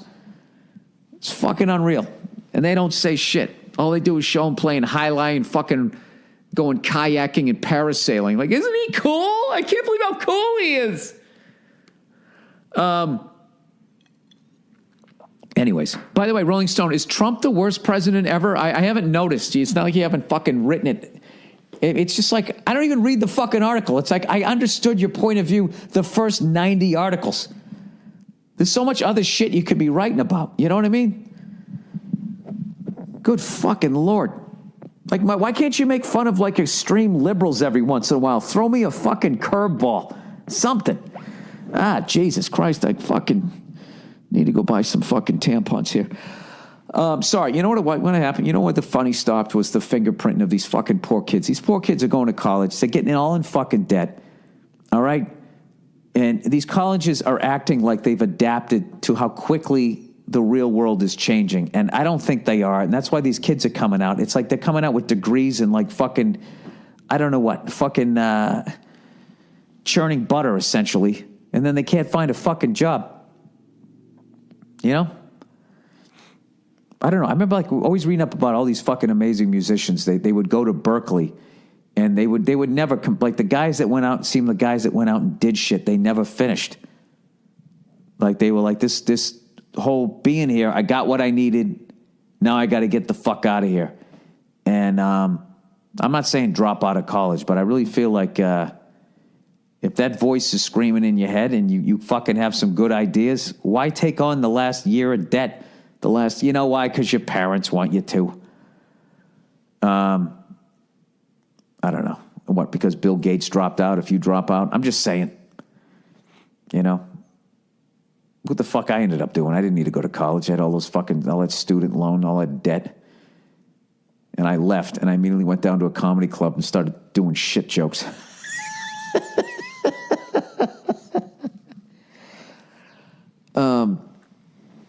Anyways, we got to end on something positive here. Please go to that Stephen Adler, Ronnie James thing. I got to post that. The bowl for Ronnie. Ronnie James. What a fucking voice. And what a great guy, too, man. I never met the guy, but like all his interviews, he couldn't have been more down to earth. Once again, it's going to be at Pins, P-I-N-Z, Bowling Center, 12655 Ventura Boulevard. It's going to be a bunch of rock stars there, a bunch of comedians, all bowling, raising money for, I don't even know what is the cause here. I know Ronnie died of cancer, so I imagine it's that, right? Oh, Ronnie James Dio, Stand Up and Shout Cancer Fund. There you go. Stand up and shout, right? So there's something positive for you. And I believe it's October 6th. All right, I will be tweeting that out, and I am trying to get back onto Instagram. I haven't posted on Instagram in forever. I think I have to create an entirely new account because I keep saying I forgot my password. Please email it to me, and they haven't been able, or I haven't been able. I can't find the fucking thing. So that's it. That's the podcast for this week. Congratulations to everybody who won week one. Congratulations to all football fans. That is football season. My favorite fucking thing happened this weekend, by the way, when I was in the Alabama theater. There was this fucking guy in the front row, and he had the middle-aged dude. He had his cell phone on. This middle-aged guy. And I'm like, dude, are you recording the show? And he kind of was like, no. He goes, I'm looking at the scores because it was Saturday night. He wanted to see how the other SEC teams were doing. And I go, well, what are you watching? He was watching the Georgia game. I go, what? You're Alabama. What the fuck do you give a shit about Georgia for? He goes, they're in the SEC. I go, well, they're not going to catch you. They got that decent quarterback, though. I don't know. And the crowd kind of dies down. And this guy in the back goes, he says to the guy with the phone, he just goes, excuse me, sir? He goes, what did he say? Oh, fuck. I'm going to butcher the joke. Auburn, Clemson, whoever the fuck Auburn was playing. It was like I wasn't even there anymore. He just asked for a score. Oh, God. What a fucking great setup. It would have been such a killer story if I could have fucking remembered. Auburn score. What do we got here? That's right. They played Clemson. Yeah, he goes, excuse me, sir? Auburn, Clemson? That's all he had to say. The guy's just right on his phone looking to give him the fucking score. I don't know. It's a great fucking place. Don't sleep on the South, all right? If you really think about it, your state's just as racist, okay? That's it. Go fuck yourselves. I don't know what else to tell you. I'll check in on you on Thursday. I hope, I hope there's as little damage in Florida as humanly possible, and that's all you can fucking hope for. And, all you guys making fun of people driving electric cars, I don't know now, what the fuck? I drive gas combustion cars, so I'm not fucking looking down on you, but, I don't know what the battery does in the end when you drive the Tesla into the fucking ocean. Can you recycle the battery? I have no idea, but I'll tell you what that guy's doing over there at that Tesla company. I like it. I just wish the car could look a little more meaner. Looks great from the back, looks great from the side. The front, I don't know what it is.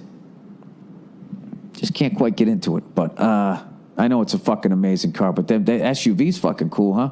The Lamborghini doors opening up. Plus, it's also a great way to win the war in the Middle East. Drive an electric car, you ride a bicycle, anything you do to use less fucking fossil fuels fucks those people over there, and they don't have money to funnel through the mosques to give to the terrorists.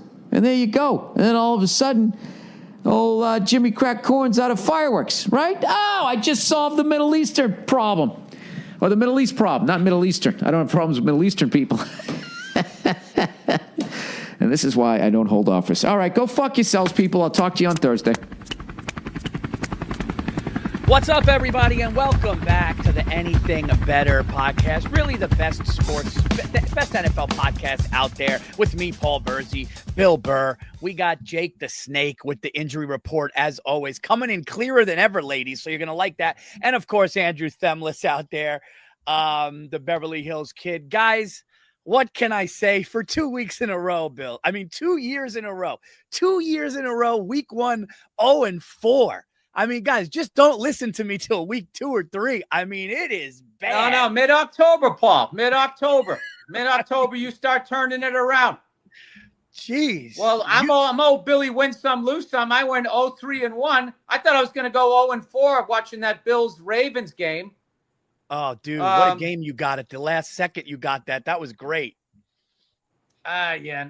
I mean, I got to be honest, Paul, I fucking hate games like that. Those are the games for the youth. 42-41. Like, there was no fucking like the second half, they go, this is the first time the Bills haven't scored. Or yeah, like that Kansas City game, the Kansas City game Thursday night against the Chargers. It was like, we've had 7 possessions and 7 scores. It's like, yeah, there's no defense. Yeah. Dude, how good is Lamar Jackson, dude? Yeah, he's amazing. Dude, how about Travis, what's his face? Henry. What is that? Derek, the right name? Derek Henry. Travis, yeah, Bill, Paul, I got 2 kids under 10. I'm hanging in there by my fucking fingernails. No, I mess up his last name. That one-handed catch by that other guy, fucking wide receiver. Not the dude doing this. The other guy. Yeah. Dude, by the way, could he have done this any fucking longer and then they still lose the game? I don't understand it. Game isn't over. Game is not over, dude. I saw up until the 4th quarter. Last time I saw it was like 40-25, and then I went on stage, so I still have to watch the 4th quarter where I heard Derrick Henry fumbled, and then they just came back. I mean, listen, I love the Bills. I mean, I look like half of them at this point. You know?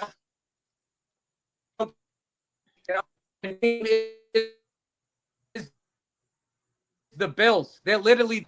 Hello. Did I get kicked off? No, you're there. Am I still here? Okay. Yeah, I see you. All right. You just froze for a second. Well, no aluminum siding. Make your fucking house the showcase of your neighborhood. Dude, speaking of that, I got them here now. They're all renovating my house. I don't have my own house right now. They're putting new bathrooms in. I got a guy over here, Stacy. Dude, I just wake up to people drilling in my house. That's why I'm outside. Got to get an office. You know, they don't care. They don't care. You think she cares? What? They're not going to. Something's going on with that feed here, dude. You keep freezing on me. I do? Yeah. Or maybe I am. I don't know. Hey, Paul, I'm not trying to accuse you of anything. No, I feel like everything was going good. But, dude, can I tell you something? My Paul, you can tell me anything you want. My wife does not care that we have workers coming in and like I need to know the schedule. She's just like, this is what it is. And I'm just like, all right, well, fuck me. I'll go fuck myself then. Okay, just tell me. In defense of your wife, Paul, are you really going to make that schedule? No. She knows. She knows she has to just pick up the ball and run it over the goal line. They know. I do the same thing with my wife. I mean, am I going to be included? And then when she goes to sit down to tell me the schedule, can I talk to you for a second? I'm like, I'm trying to watch the game, you know? And then like a day later, I'm like, well, what are all these guys doing in here? It's like, yeah. I will give that. I create all my own problems in the relationship when it comes to that. And women are planners, Paul. They got a whole fucking game plan. Women are like Bill Walsh. They got all their plays called for the first half. Yeah. As you and I come walking out on the field, it's kind of sunny out, huh? Maybe I guess we'll throw the ball.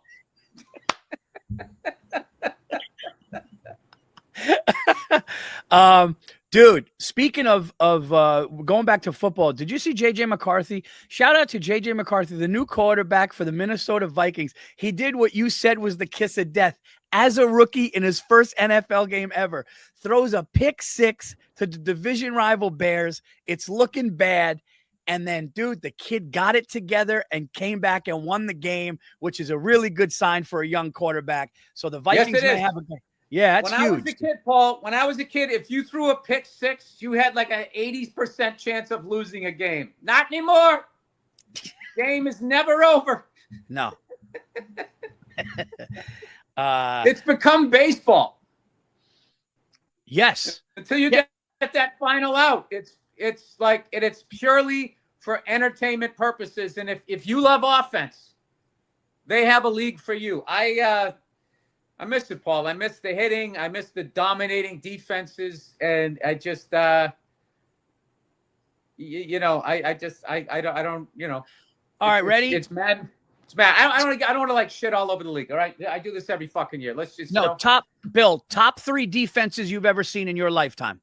Top 3 in your lifetime. Ooh. Well, obviously the 85 Bears, the fucking Doomsday defense, the Steel Curtain. I saw some good ones. I would say, dude, your fucking defense 2007 when you beat the Patriots, that front four, dude, that you had that were just, making Brady move all day. I mean, all of this fucking bullshit, too, about Eli beat Tom Brady. Did he? Eli did. Fucking helmet catch. Come on. Yeah. He made a couple of good throws in there, but come on, dude. Your fucking defense. Defensive line. At least in 2007, dude. That fucking front four, you basically had, like, supersized linebackers. Yeah. I felt like, look, I would never call anybody Reggie White other than Reggie White, but it was like you had Reggie White's 4 illegitimate children. Rest his soul. I mean, they were all like super strong with like linebacker speed. That was a great defense. I would say the first 3 Super Bowls the Patriots won, where when we would win games like 19-17, 17-10, Teddy Bruschi, Vrabel, all of those guys. Willie McGinnis, right? Willie McGinnis, Ty Law, Lawyer Malloy, all of those guys were great. Those Raider defense, that Raider defense that destroyed the fucking Redskins, who were their safeties were Mike Haynes and Jesus, dude, you're just going way back. I would say those 49er defenses, that the ones that what about the years when like Dion was going back and forth from the Cowboys to the 49ers? I mean, nobody was beating those defenses, dude. They were incredible. Jake the Snake just came in and said the 2000 Ravens only allowed 9 points per game. Oh, Ed Reed, Ray Lewis. Oh, my apologies. Jake the Snake coming. Yeah, dude. But if you notice, Paul, it's all 2007 and before. Seattle had a good one there for a minute. They had a good one. They had a good defense there. I mean, listen, there was a lot of people doing roids, whatever. Seattle had a good that was a good defense too. I don't know. The 49ers had a good defense against the fucking Chiefs. They were just getting this isn't a hold on the final drive, so I don't know. Yeah. And dude, John Elway, what's his name? Lawrence Taylor, I believe 86. I believe the 86 Giants with Lawrence Taylor and Carl Banks had a really good one too. I would say those guys were pretty good. Harry Carson. Do you know what, Paul? I bet today's defenses are just as good as the other. It's just there's so many rule changes. They've gotten better, I feel like, with pass interference, which I'm really happy for. That they let some of that stuff go. I feel like they've gotten a lot better with that. I still, two things in sports I'll never know was that a balk or is that a football move? I mean, catch the ball, you turn and you get hit. They're like, did he move his other foot? I don't know. He caught the ball. If my son did that, I would be applauding. It's not you don't catch. You have to catch the ball and do 3 other things after you catch it to make it a catch. You got to catch the ball, run 5 yards, and stiff arm, and then they'll review it. So I don't know what it is, but I would actually, I think that Eagles defense last year was great, but I feel like the rule changes, they don't allow a defense now to be as dominant. I mean, they used to, dude, when we were coming up, I mean, up until like the 2000s, maybe up until I'd say that Seattle defense, where it was just really like we're not going to score more than 12 points, 14. They just shut you down. They haven't let up a touchdown in the first half. Remember those kinds of defenses all year? Like I mean, like I said, I'm also a curmudgeon. I'm sure like some young kid right now is saying, I don't know what the fuck I'm talking about. And I probably don't, but. Well, dude, the Ravens giving up 9 points per game in the 2000. They beat the Giants that year in the Super Bowl, but the Ravens giving up 9 points per game in 2000 is pretty as dominant as could be. I mean, that's unheard of. That's unheard of. Yeah. Yeah. Ray Lewis, dude. That was I mean, they Ray. had two of the best guys ever at a position on 2 out of their 3 levels. And then they had that lunatic, the guy who painted all his stuff on his face. They had 3 major there was no where are you going to go in that whole defensive zone where you're not going to run into a future fucking Hall of Famer that's one of the best to ever play the position. That's a great call, the Ravens. Dude, when we were in Vegas for the Super Bowl and we were in that cigar lounge and I saw Ed Reed sitting over a table from us smoking a cigar, I was literally like, dude, that's arguably one of the greatest safeties to ever live. It was nuts. Yeah, no, that's happened to me a couple of times. One time I was in a cigar bar and James Lights Out Tony. Oh, yeah. In the corner. I'm like, and he was the Philly shell, right? What do they call it? The shell? He used to do that shit. Dude, all they do is amazing. They lean back like this and your punch goes off their shoulder and misses your head. But my shit is like, doesn't your shoulder hurt after a while? That's still a professional boxer slugging you in the shoulder repeatedly. Yeah. Anybody who had an older brother, when you watch the Philly shell, you're kind of like, I did see here of a boxer, the way he beat it was he just beat the shit out of the guy's arms, turned him into like fucking noodles. It's a great strategy, dude. It's a great strategy. Mean, that's one of my favorite things in sports is those boxers that you can't hit.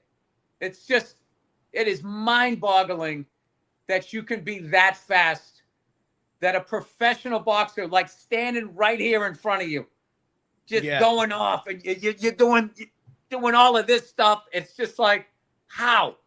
Yeah, they said like when Floyd Mayweather would do that shoulder thing, somebody had the greatest comparison. They go, it was like Mariano's cutter. You knew that that's what they were going to do, but you just couldn't. For some reason, it worked. It just worked. Dude, did you see that UFC guy, by the way? That UFC guy, the guy kicked his leg. They're sitting there like this, and the guy kicks his leg, and it was like a slap, and it just gets red and welted, and he starts limping. And then he switches up, and the guy did the same thing to his other leg, and he's literally like hobbling, and then just went down, and he tried getting up, and the guy goes, done. He couldn't, he didn't touch him up here. He just basically broke down from the knees down. That's the only thing that makes sense to me in the UFC. Yeah. Dude, if you kicked me, like the fact that they can have a professional fighter kick him right in this, like the Charlie horse. Yeah, yeah. And they just take it. Like, dude, I would be like, that would be 6 months. How you doing? I'm just getting back on my feet. And they'll take like fucking 15 of those per round. Yeah. Those guys, those UFC fighters, boxers, professional athletes, the level of pain. Oh, dude, Alex Pereira. Yeah, the heavyweight guy, Alex Pereira, the guy he was joking around in the gym with the woman in the UFC that does the announcing. So she got in gear and she's like, come on, just give me like a little kick to the calf. And he's like, no, I don't. And she goes, no, like light. No. She goes like, and dude, he did it. And she just goes, ow. Like he barely grazed her. Like it was like, he didn't even touch her. And she was just like, oh, okay. She's still feeling it. Okay, yeah. She's still wearing her flats. She can't go back to the pumps yet. All right, guys. Are you going to watch Canelo Alvarez this weekend? I got to be honest. Can I be honest? I'm rooting for Crawford, man. I'm rooting for Crawford. I watched the countdown to it. That guy's upbringing, and don't get me wrong, Canelo earned it, but Canelo's on a quad in his house and he's like got the glasses and this guy is like, I got to get my due. I feel, but I am going to watch it. I got a show, but I'm going to watch it after. All right. Before we bring in, we've avoided talking about what we got destroyed on last week for long. Yes. Dude, all right. I'm going to confess my sins. I was like Kansas City, didn't win that one. I tied with the Bills and the Ravens. I was like, I'm thinking the Dolphins are going to come out against the Colts. Wrong about that. And I think I blocked out the last one, so I don't know. Well, Jake the Snake. Let's let Jake the Snake come in and give us any kind of injuries before we make our picks. Jake, do you got any juice for us, Jakey? Hey, how you doing? Mostly just the 49ers. George Kittle's going to be out for a long time. They put him on the IR, and Brock Purdy's going to be out as well. So Saints, are a really bad team, but Mac Jones will be starting for the Niners is kind of like the biggest injury. Hey, and by the way, I don't mean to cut you off, Jake, but for all our listeners, we talked about it. You guys design it. We want an official Bill. Me and Themlis were talking about this. I don't think we told you, but I know you're down. We want somebody to design a Jake the Snake t-shirt. We want Jake's face on it.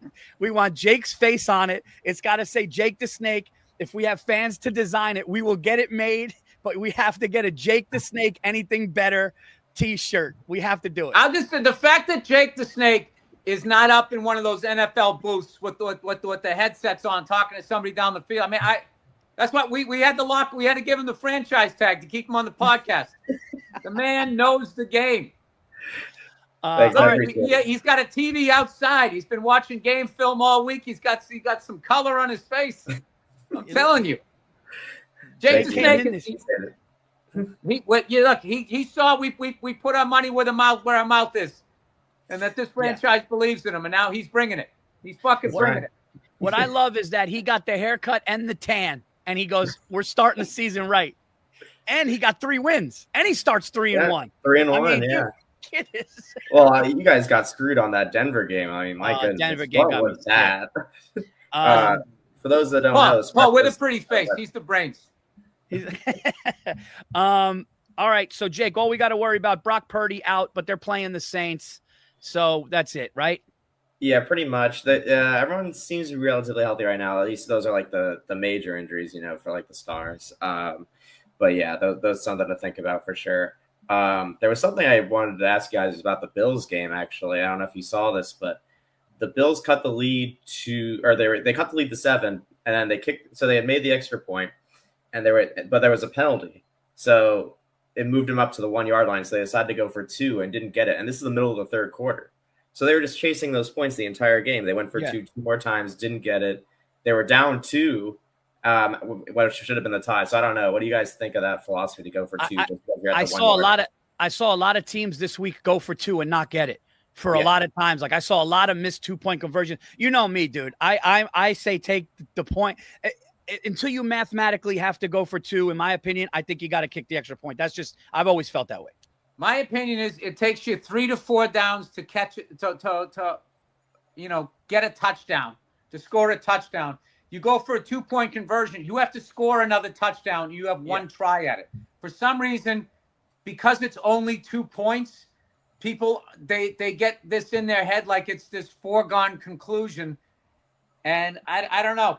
I get going for a 2-point conversion later in the game. The shit doing it in the first half. I think you just get as many easy points as you can. I like the direction there. Look at it.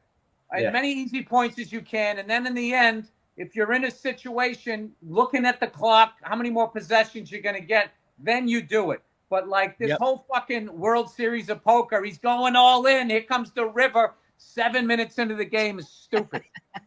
And I'll tell you, one of the times they went for 2, they were down 9. So they went for 2, down 9. They didn't get it. So you're down 2 scores instead of 1. I just couldn't believe it. No, Bill's 100%. Yeah, because right. if you kick the extra point there, then you could be down by 8 and then touchdown, and maybe then you go for 2. Yeah, stupid. they got lucky there. Why dig a hole? Why dig a hole now? Good point. Paul, why dig a hole ever? Why dig a hole ever? I mean, life is hard enough as it is. I mean, what are we digging holes for? Put the shovel away. That's what I say. What do you think? It's the first fucking hole I dug? All right, guys, before we do our picks, we got to shout out our sponsor, guys. It is BetMGM. You know that. Here's how it works with us. We have a first bet offer for everybody. You download the BetMGM app to your device, and you use our code, BURR, Burr, BURR. Very simple. You sign up, you deposit at least $10 in your BetMGM Sportsbook account, place your first wager, and receive up to $1,500 back in bonus bets if the bet loses. If the bet does lose, your bonus bets will be available once your initial wager is settled. Check the fine print for any kind of time limits on that.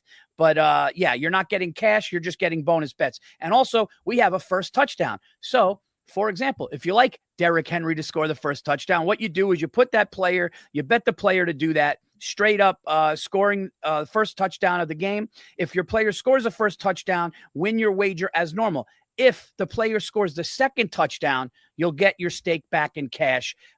Only straight bets apply to the second chance. Any wager using using a bonus bet, bonus, or other reward token is ineligible for the campaign. So there you go, guys. It is my Bill went first last week because he goes first on even years. So it was my pick. Even weeks. And it is my, even weeks. You know what I mean? And it is my pick. And guys, I'm 0-4. What do you want from me? I got to get back on the horse. Here we go. All right. For my first pick, and I'll be honest. I got to get out from under the horse. Yeah. All right. Yeah, but dude, and I don't mean this selfishly. In a weird way, if you went 0-4 and I went 0-4, it made history for the show because we've never done that before. And then when you caught the half a game at the end, I was like, all right, you know what? At least we didn't go 0-8. Yeah. All right, guys, my first pick, I was going to actually, because I want to get off the schneid. Is that the right word? I wanted to get a win early, so I was going to go Packers Commanders tonight. I just don't know, dude. That is a game where both teams to me are very similar. So I'm going to lay off that game. Here's what I'm going to do. I'm going to take the Cincinnati Bengals. I don't love the half a point, but I think that they clicked on a little bit at the end. They ended up beating Cleveland. I'm going to take the Cincinnati Bengals at home. Why are they the Bengals? The Bengals was an all-girl group in the 80s. You always say, I'm going to take the Bengals. Walk like an Egyptian. Another manic Monday. Oh. I can't wait till Sunday. Paul's taking the Bengals. I love the Bengals. Minus. Yeah. I'm going to take the Spice Girls. Hey, I got the Spice Girls -8. All right. I'll take. I'm going to take the Cincinnati Bengals -3.5 at home against the Jacksonville Jaguars. All right, Paul. There's a game that I love, but it's your Giants, so I'm not going to. The Giants +5.5. Bill, I'm not touching it. I'm not touching it. So you can. I'm not touching it. Let me think about that. But there's so many other games I could pick wrong before I go to pick that one. All right. It's a weird game. That Chargers-Raiders game. Both coming off wins. Both always fuck their fans. I'm going to stay away. One of them's going to be 2-0, Paul. When was the last time the Chargers or the Raiders were fucking 2-0? That's crazy. All right. Here we go. I'll leave you one of these games. I can't. I can't. I'm going to take the Dolphins. I'm betting against my team. What? -1.5, because no matter what, I'm going to be happy. Either we get a fucking win. I don't know. I watched this last week. I think we're going to hopefully go 500. It already seems like under Mike Vrabel, we're in a better direction or whatever. Dolphins are coming off a loss. We're playing down in Miami. I mean, those fucking guys beat us once a year when we had Tom Brady. So I just figure they're gonna get us again. It's only 1.5. Paul, I'll be honest with you, dude. I'm swinging in the dark here. I'm going Dolphins -1.5. What's their coach's name? Mike what? Oh my God. Mike Moriarty. No, it's Mike McDaniel. Mike McDaniel. I think Mike McDaniel's. I think he's gonna. I don't know. He's been with that team long. Vrabel's we're still getting used to him. So. All right, dude. I'm scared, dude. I don't want to. I'm gonna take the Detroit Lions at home -6 against the Bears. Detroit's coming off a really bad loss, and I think they gotta pull it out, man. They gotta win a game at home, and I think if they're still the Detroit Lions, they should win that game. The Bears aren't showing didn't show great. They let the Vikings come back on them. I'm going to take Detroit by less than a touchdown, or a touchdown if you want to call it that. All right. I like that. I'm going to take it's just too many goddamn points. I'm just going to take the Browns because they're getting almost 12 fucking points, and this is the NFL, and they're in the same division. And they scored 40 points against the Bills. So everybody's going to be like, oh, my God, they're going to fucking trounce the Browns. And for some stupid reason, the Browns are going to cover. That's the only reason why I'm doing it, Paul. That's a great pick. That's a lot of points, dude. All right.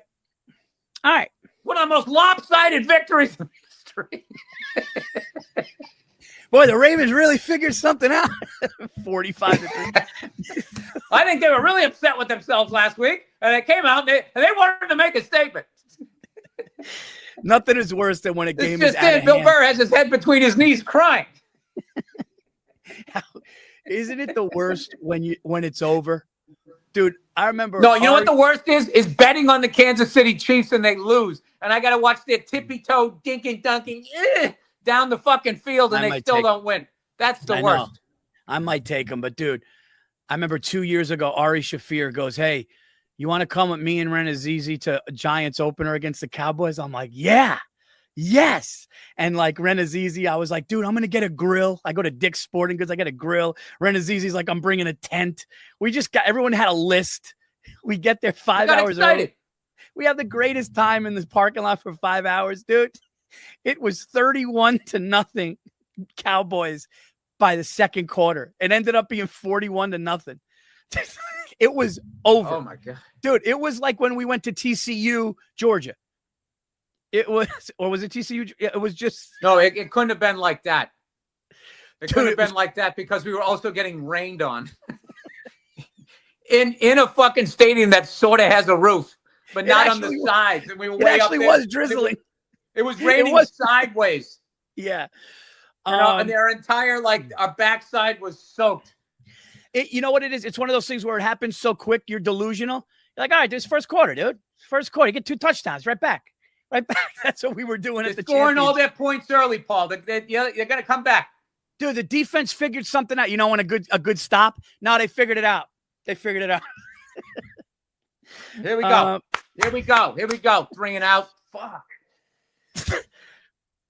I'm going to take. All right, what do you got, Paul? I'm going to take the Pittsburgh Steelers and Aaron Rodgers' first game in Pittsburgh against the Seahawks to win by a field goal. They're feeling good after the Jets game, and they're home. I think the crowd's going to be into seeing Aaron Rodgers.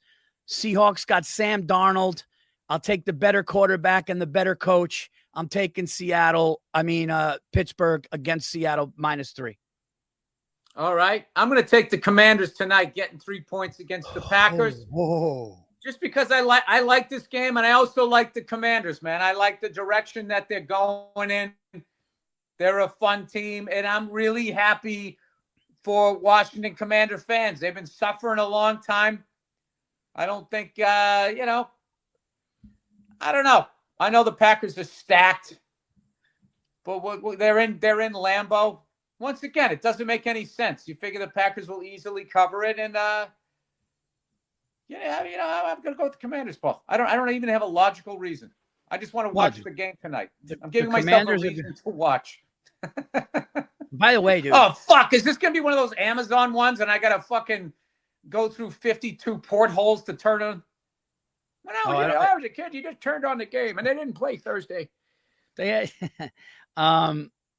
the Commanders are really good. Dude, by the way, our show, let's be fair, Bill. Let's be fair here on Anything Better. Our show has pointed out some favoritism towards the Chiefs. I got to be honest with you. Every minute of football I watched last week, I didn't see a ticky-tack bullshit call. I thought the game against the Ravens and Bills, they let them play, only calling blatant stuff. So far, it's only 1 week. So far, you can thank all those people on the internet that were calling them out for it. Yeah. I think that's what happened in the Super Bowl. They got Taylor Swift there. They got all the eyeballs. They called off the dogs. They let them play. I've said it a million times in this thing. So hey, you said it once and you'll say it again. You got to be careful though with the Chiefs, Paul. Okay, because you got to understand, they're still the pretty girl at the prom as far as the AFC, as far as money. All right. I don't think that the NFL as a brand believes in Lamar Jackson or Josh Allen yet. They're bridesmaids. All right. I just don't think that, it's a lot with Travis Kelce and Taylor Dane or whatever the fuck, right? There's just a lot going on there. There's a lot of eyeballs. It's a lot of money, Paul. That's a lot of money. It's a lot of money. Yeah. Yeah, I'll be honest with you. When I looked at this list, the first game that stuck out at me, and it gave me the willies, was the Chiefs getting one at home against the Eagles. And then scared Paul, 0-4 Paul, said, don't do that. Play it safe. But you want to know what? I'm the one who takes the book. I'm the one who's taking the book. Okay? Good. I don't like 0-4 Paul. I like this Paul. 0-4 Paul scared. Throwing checkdowns. 0-4 Paul stays in his house. 0-4 Paul. Shake it off, Paul. Sits in his backyard so his neighbors hears his fucking picks. Yeah. 0-4 Paul gets a deep call and goes, nah, coach, why do that?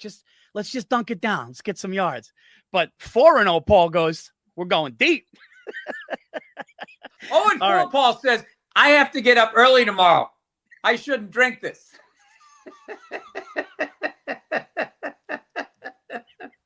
Oh, that's great. But the Paul I know, I'm fine. I'll be fine. Look, if the Chiefs go 0-2, here's the thing. The Chiefs might be going down, Bill.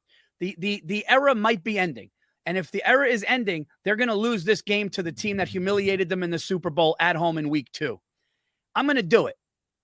You don't like it, do you? Oof, you just gave me the... Paul, it's a business. If the Chiefs' era is over, what do they got? You saw them trying to sell Josh Allen last night. I'm literally looking at on the Ravens game. They're showing me Josh Allen's wedding photos. It's like, what the fuck do I give a shit about his wedding for? They really did show the vows. What am I doing? Dude, yeah. They're trying. That to me was the nod. They're testing, going like, okay, have we ridden this horse too far? It's a business, Paul. They're in sport. We're in sports gambling now. They are a gambling sports book, sports league.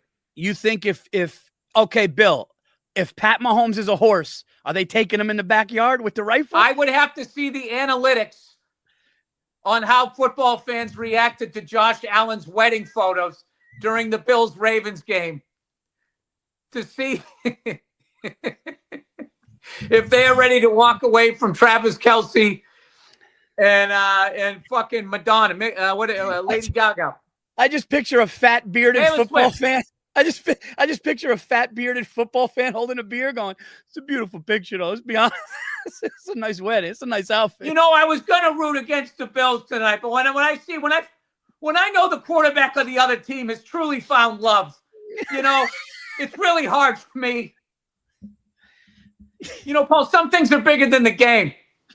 You can only guess what their first song was, All right. Hey, if you're a single quarterback, will they show you with 2 strippers giving you a fucking lap dance? Will they show that fucking picture? You just see Lamar Jackson. They said they shut down all the Hooters, but he found one more. Independently owned in Akron, Ohio. Oh. All right, hold on. Let me just see if Shout out to Josh Allen getting married. I mean, just as a football fan, I'm so glad that they shared that with me. Oh. All right, Paul, what do you got? You gonna bet on a K-pop band here, or are we gonna say a football team this time? I'm gonna do the Chiefs getting one at home. If they go 0-2, they're in big trouble, I think. Yeah, I like that pick just for the I'm Billy Conspiracy. I'm Billy Conspiracy. Is that my third? Yeah. I keep going back to that Chargers-Raiders game. And I just go back to who's the better quarterback. I don't like that half a point, Paul. I hate the half a point. It'll get you every time. I don't like my hairline. Okay. There's a lot of things I don't like this way.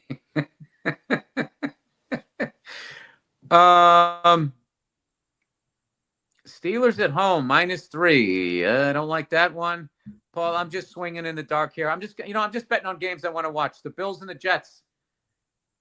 Oh, 6.5 points. The Jets you were like the competitive Giants. last week. Huh? I at the beginning, you said you liked the Giants game. I didn't touch it. My 4 picks are in. Paul, I'm an AFC guy. I don't know what to tell you. You are. I'm an AFC guy. You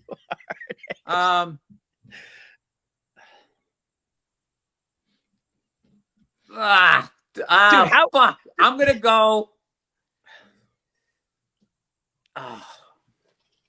Jets getting 6.5 at home. Division rivalry. Everything tells me to take those points. 6.5 at home.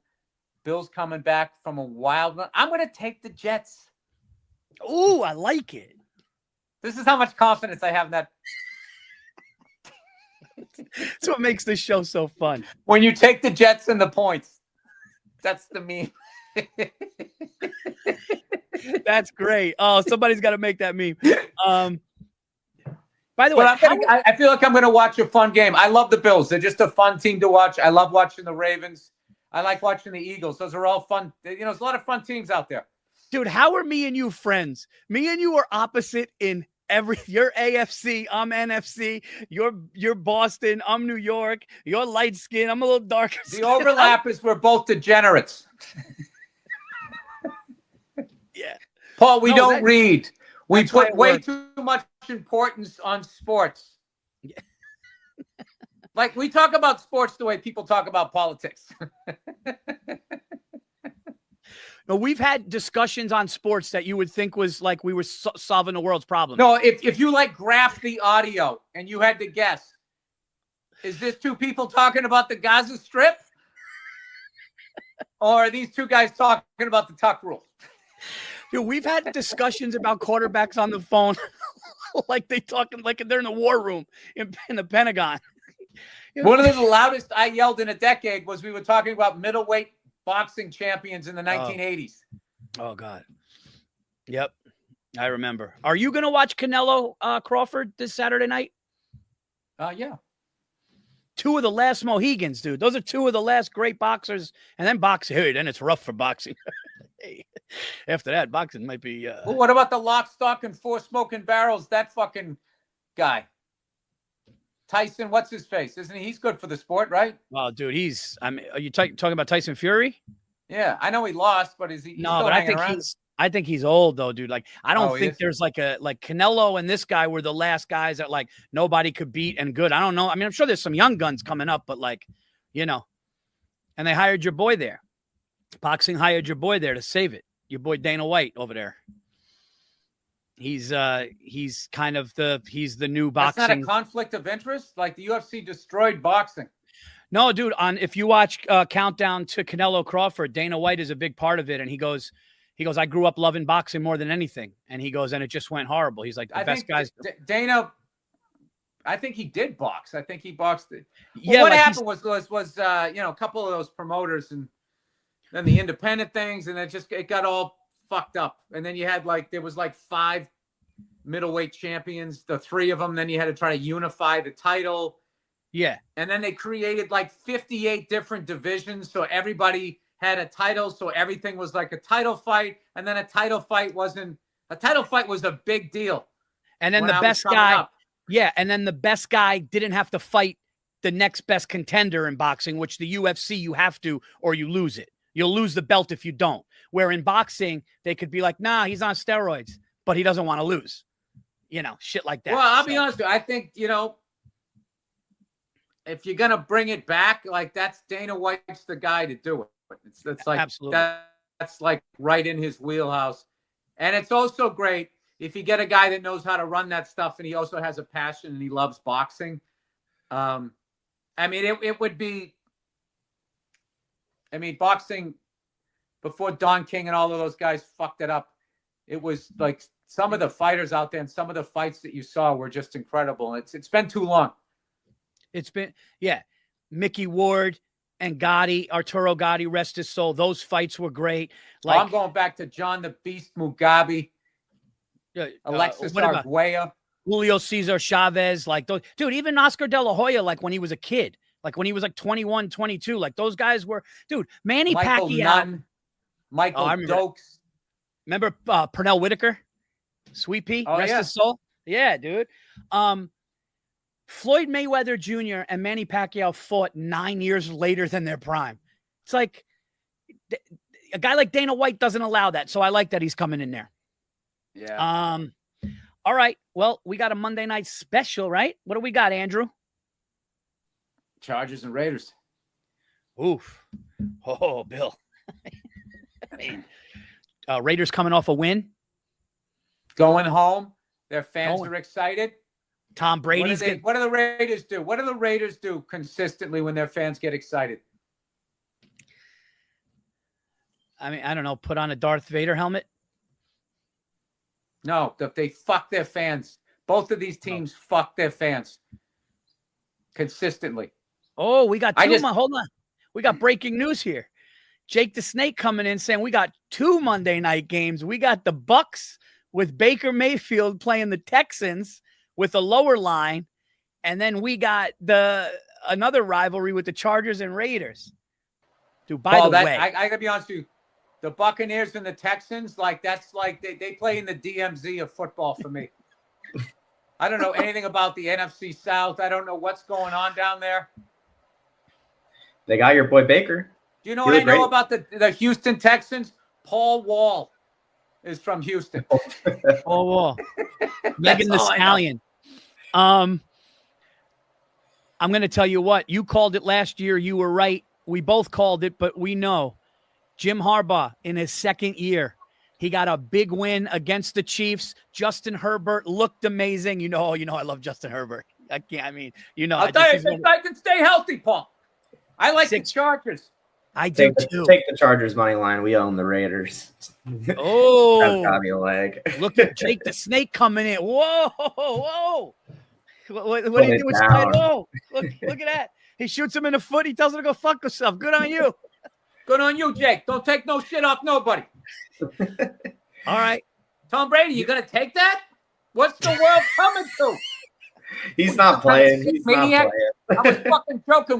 I was fucking joking with you. How do I know you're joking? What are you, maniac? You're gonna go pick against the guy? What are you, a maniac? What are you, some kind of sick maniac? Like it's a healthy maniac. All right. Jake the Snake just made the pick of the game. We're gonna take the Chargers money line. The 3.5 is a little scary. I understand the half. Point. Yeah. Wait a minute. Are we dogs? Chargers. No. The Chargers are favored. We'll take the money line. Take Herbert to throw one. Yep.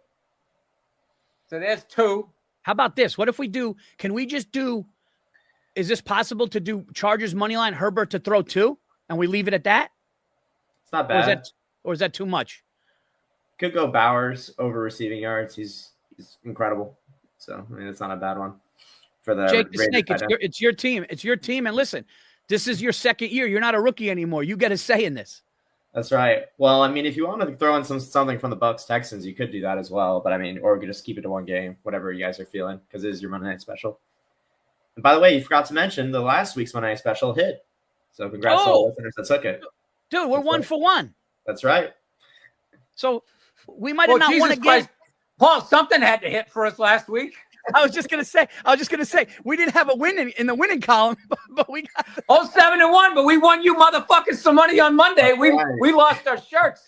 All right. Well, we hit the Monday Night Special. I like Herbert to throw one, Chargers to win the game outright, and then does anybody have a picture of anybody's girlfriend or wife that's playing quarterback that night so I can help make my decision? Well, Justin Herbert is dating somebody new, so that's maybe why I got a couple more calls on Friday. I'm fucking joking. I don't give a shit. No, I'm joking. I don't care what they're doing. It's none of my business. Maybe they aren't trying to promote it like that. Hey, Bill, maybe Justin Herbert's the new Mahomes. Maybe that's the guy. He's got the new girl. He's got the coach in Harbaugh. Maybe that's where the tide shifts. Start seeing the Chargers get those calls by the officials. Who's the All right, Jake? Who's the last pick here? Because I got to get on with my day. Yeah. Who's the last? Who's the running back, Jake? Both teams have rookie running backs. I'm not too familiar with both. But the Raiders have a great tight end. Maybe we could take him over receiving yards or something. What's his total, Andrew? There it is. Actually, it's not on there. I don't know why they're not showing him. But whatever. That took it off. What about the first thing you said, Bowers? You want to just do Bowers? Yeah, that's what I was looking for. It's not showing it on the screen, but whatever that number is. All right, so then let's just do this. Let's just do. You want to do Bowers or Herbert to throw 2? Let's keep it. You know what? Let's keep it Herbert to throw 2. I don't want to root. You know what? If Herbert throws 2, it's better odds. So we're going to do the Chargers to win, Justin Herbert to throw 2 touchdowns. Hey, listen, we're 1-0 on the Monday night special. So there you go. All right, there you guys have it. Andrew, I like that. That was outside Paul Verzi. That wasn't 0-4 Verzi. Okay. All right. You know better than me because I'm still shaky. Listen, No. I liked it. I liked it. You got your swagger back. I like it. Yeah, he says don't mess around with the Raiders. Just stick with the Chargers. All right, so I have Cincinnati, Detroit, Pittsburgh, and Kansas City. And Bill, you have the Jets. Oh, I got Bill's the Jets. I got the Dolphins. I got the Browns. I got problems, Paul. And then who else should I take? There was another. Oh, Commanders. I got the Commanders. Oh, okay. Right. Got 2 AFC, 2 NFC tonight. There you go, guys. That is our show for week 2. Hopefully we do better for you this week than we did last week. But even if we don't, settle down. It's early. There you go. Use our code for the offer that we have. It is BURR, Burr. You deposit $10 in, and you'll get $1,500 in bonus bets if the bet loses. If the bet does lose, it kicks in after your initial wager and the first touchdown offer. You choose a player to get the first touchdown of a game, and you win. If that player doesn't get the first touchdown but gets the second, you'll get your cash. You'll get your stack back. As we always say, have fun with this, bet responsibly, enjoy your football Sunday, and let's see if anything better can turn this puppy around. We will see you next week. Monday night special, Chargers, Justin Herbert to throw 2. See you guys next week.